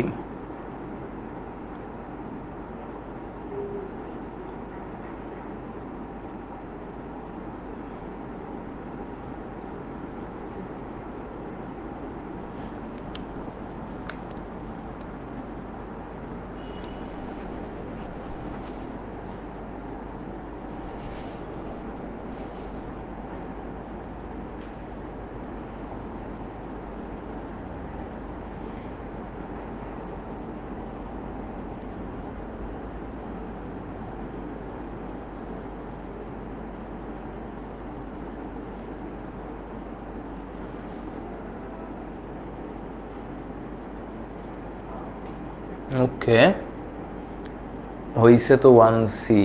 সাবাস। তাও দেখি, দুই একটা গাথা তো থাকবেই।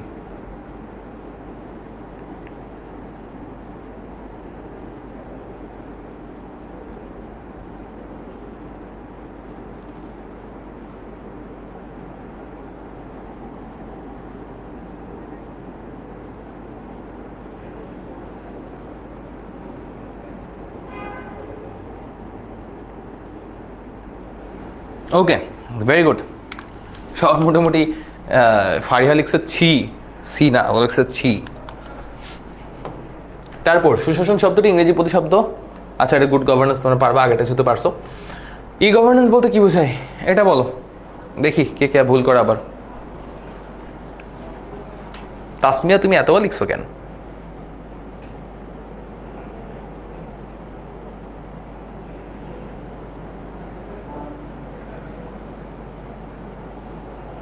ওকে, 2 নম্বর উত্তর দিয়ে ফেলো। এটা আমি শিওর কেউ না কেউ ভুল করবেই। গাধা এখানে আছেই, যে কোনো একটা গাধা। সেই গাধাকে আমরা আজকে খুঁজে বের করব। মনে হয় একটা গাধাকে পাইছি, যে বলছে 3 এর এ। দেখি,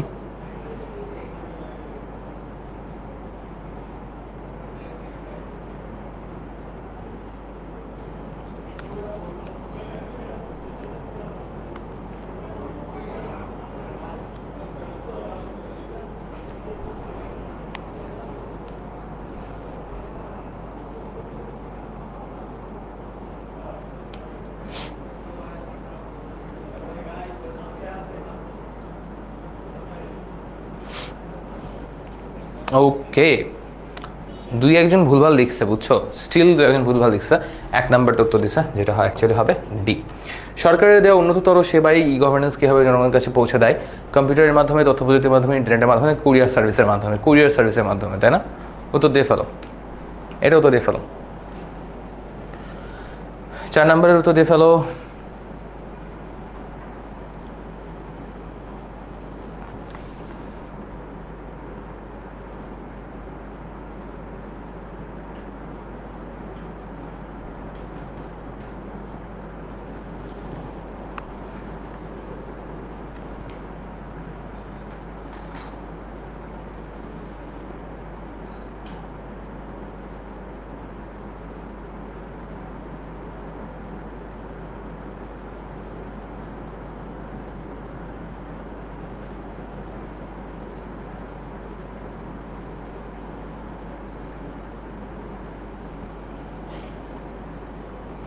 ওকে, 4-এ এত বিচিত্র উত্তর আসলো কেন? 4 নম্বরের দিকে এতই কঠিন ছিল যে এক একজন এক এক উত্তর দিলা, এক একজন এক এক রকম উত্তর দিলা। তথ্য প্রযুক্তির মাধ্যমে, এটা হবে উত্তর। সরকার, জনগণ এবং সুশীল সমাজের মধ্যে 4-এর ডিউ কে দিছে জানো? গাধা। বললাম এটা হবে না, 4-এর ডি উত্তর দিছে কুরিয়ারের মাধ্যমে। সরকার, জনগণ ও সুশীল সমাজের মধ্যে সহযোগিতামূলক সম্পর্ক গড়ে তোলার জন্য কোনটি প্রতিষ্ঠা প্রয়োজন? ই গভর্নেন্স, তথ্য সেবা কেন্দ্র, সাইবার ক্যাফে, নাকি সামাজিক যোগাযোগ মাধ্যম? কোনটা হবে উত্তর? 5 নাম্বার। 5 নম্বরের উত্তর দিয়ে ফেলো।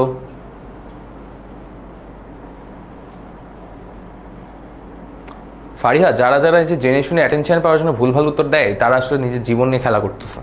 নিজের জীবন নিয়ে, সিম্পলি নিজের জীবনে খেলা করতেছে, নিজের জীবন ধ্বংস করতেছে, আর কিছুই না, নাথিং এলস। ওকে,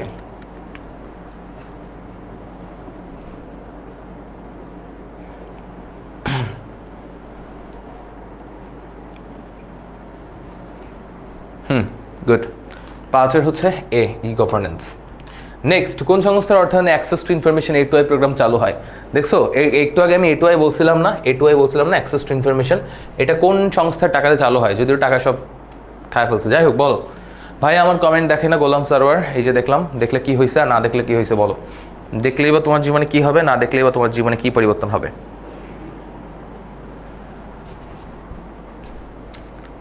ফারহান সাকিব ভাই বললো যে ভাই আমি কেন রিডিং পড়তেছি। ভাই এমসিকিউ কি পড়বো আমি? এমসিকিউ তো প্র্যাকটিস করাচ্ছি। ওকে, কোন সংস্থার অর্থায়নে A2I প্রোগ্রামটা চালু হয়েছিল?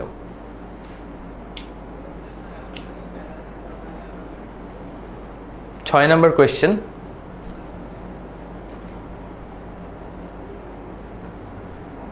ওকে, বিচিত্র উত্তর আবারও, এক একজন এক একটা দিচ্ছে, কেউ এ, কেউ সি, কেউ ডি। এটা আসলে তোমরা জানোই না, তাই না? এটা ইউনেস্কো থেকে অর্থায়ন ছিল। A2I বা অ্যাক্সেস টু ইনফরমেশন বাংলাদেশের আইসিটি মন্ত্রণালয়ের অধীনে একটা প্রোগ্রাম চালু হয়েছিল, যেটা হচ্ছে ইউনেস্কো থেকে অর্থায়ন আসছিল। অ্যাক্সেস টু ইনফরমেশনের জন্য, ওই যে তথ্য প্রবাহ নিশ্চিত করা, সকলের অ্যাক্সেসটা দেওয়া তথ্যের জন্য, সরকারি যে কোনো তথ্যের জন্য যে প্রয়োজনীয় অ্যাক্সেসটা জনগণের থাকা দরকার সেটা নিশ্চিত করার জন্য যে প্রোগ্রামটা ছিল অ্যাক্সেস টু ইনফরমেশন, সেটার টাকাটা মূলত আসছিল ইউনেস্কো থেকে।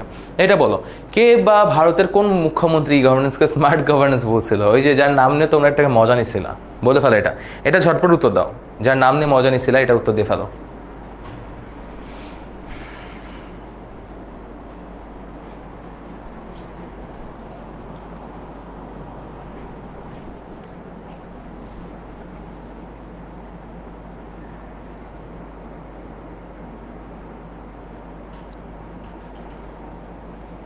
এটার নাম নিয়ে তোমরা একটু মজা নিছিলা। হ্যাঁ, এটা হচ্ছে নাইডু, চন্দ্রবাবু নাইডু।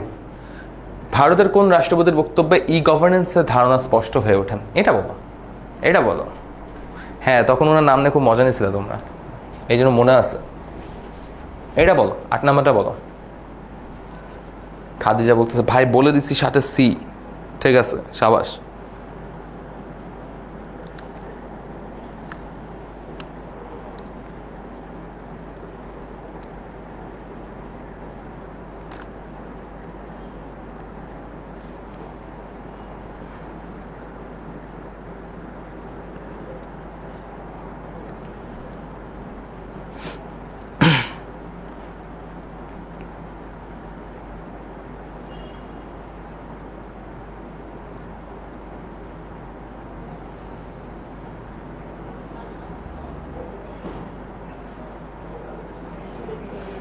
ওকে, জোস জোস জোস।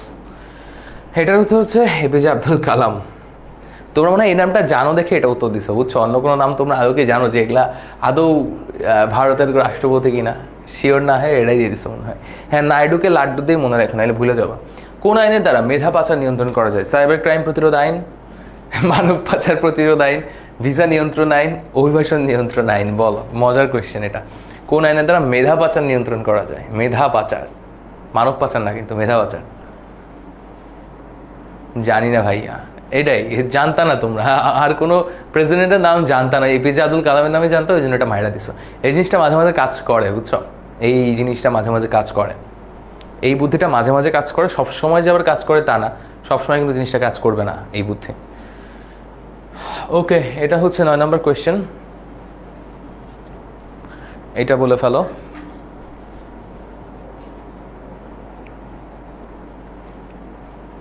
হ্যাঁ, এটা হচ্ছে সাইবার ক্রাইম প্রতিরোধ আইন, মানব পাচার না। তোমরা, আমি জানতাম যে তোমরা মানব পাচার কইবা, এই যে মানব পাচার অলরেডি 2-1 জন বলছে। মানব পাচার না, মেধা পাচার মানব পাচার ডিফারেন্স। মানব মানে পুরো বডি পাচার করে দেওয়া, তার মানে এই না যে মেধাও পাচার হয়ে যাচ্ছে, বুঝছো? এই নাম্বার হবে সাইবার ক্রাইম প্রতিরোধ আইন। এটা উত্তর দিয়ে ফেলো, অনেক বড় প্রশ্ন, আমি আর পড়লাম না, তোমরাই কষ্ট করে পড়ে ফেলো, পড়ে উত্তর করো। 10 নাম্বার। রীতা 2015 সালে ভুরুঙ্গামারি মহিলা কলেজ থেকে এইচএসসি পাশ করেছে। নাইস তো, 2015 সালে এইচএসসি পাশ করে ফেলছে।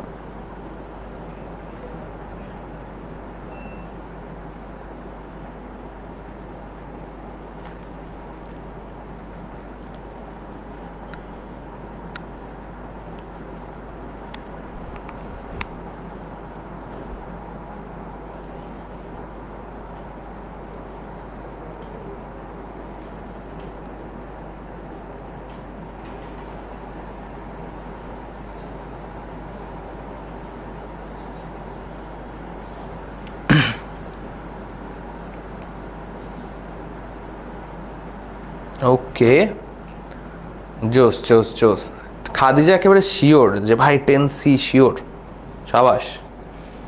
ক্লাস আর বেশিক্ষণ নাই, আর 2-3 মিনিট আছে। ইয়েস, এটা সি হবে, খাদিজা ওয়াজ রাইট, ইউনিয়ন তথ্য কেন্দ্র। এইটাও বলে ফেলো, এটা বহুপদী, এটা বলে ফেলো। দেখি এটাকে কে পারে। আর 2-1টা এমসিকিউ প্র্যাকটিস করে ক্লাসটা শেষ করে দিব, ক্লাস অলমোস্ট ডান আমাদের।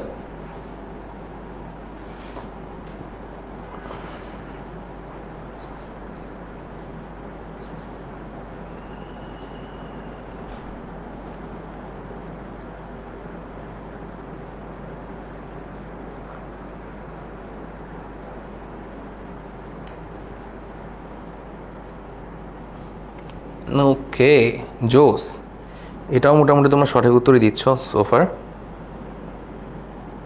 ভালোই ভালোই ভালোই। Very impressive I would say. একজন বলছে আমাকে কি কখনো রিপ্লাই দিবেন না? না, তোমাকে দিব না রিপ্লাই, তোমাকে আমার ভালো লাগে নাই। তথ্য প্রযুক্তি যোগাযোগের উন্নতির সর্বশীর্ষে কোন দেশের অবস্থান? এটা পারবা সবাই, এটা জানা ইনফরমেশন। তাহসিনকে বিশ্ববিদ্যালয়ে ভর্তির ফর্ম পূরণের জন্য কোথাও যেতে হয়নি, বরিশালের প্রত্যন্ত এলাকা থেকে সে ফর্ম পূরণ ফি প্রদান করেছে। তাহসিন এই ক্ষেত্রে কোন প্রযুক্তির সহায়তা? এটা তো বাচ্চাদের প্রশ্ন, ইন্টারনেট। আচ্ছা, ই গভর্নেন্স কোন ধরনের যোগাযোগ নিশ্চিত করে? একমুখী, দ্বিমুখী, ত্রিমুখী নাকি বহুমুখী? এটা বলো। এটা মজার প্রশ্ন। 14 নম্বরটা বলো। আর একটা এমসিকিউ প্র্যাকটিস করে হয়তো আমরা বাসায় চলে যাবো আজকের মতো। এইটা বলো, এটা মজার কোয়েশ্চেন।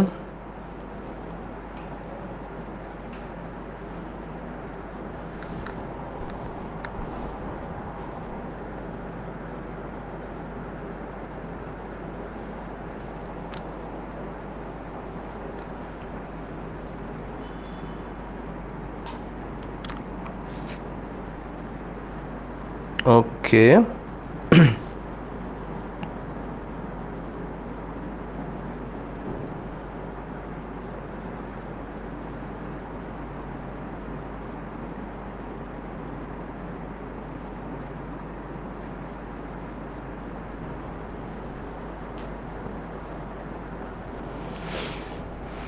জোস জোস জোস জোস জোস। এটা হচ্ছে ত্রিমুখী। আচ্ছা, লাস্ট, শেষ আমাদের। এটা হচ্ছে এখানকার সিকিউ, এই চ্যাপ্টারের সিকিউ। এটা একটু স্ক্রিনশট নিয়ে রাখো, আমরা শেষ করতে চলেছি। তাহলে আজকের ক্লাস মোটামুটি এই পর্যন্তই হবে। এখানে একটু স্ক্রিনশট নিয়ে রাখো এটার। Screenshot done. Okay, screenshot done. So with that being shed, আজকের ক্লাস মোটামুটি এখানেই শেষ হচ্ছে। তোমাদেরকে অসংখ্য ধন্যবাদ আজকে ক্লাস জয়েন করার জন্য, এবং আশা করি আবারও খুব দ্রুতই তোমাদের সাথে দেখা হবে। আর এই অধ্যায়টিতে যে কোনো প্রশ্ন থাকলে সেটা আমাকে ইনবক্স করতে পারো বা গ্রুপে মেনশনে যে কোনো সময় জানিয়ে দিতে পারো। So with that being shed, আজকের ক্লাস এখানেই শেষ হচ্ছে। ধন্যবাদ সকলকে জয়েন করার জন্য। আসসালামু আলাইকুম।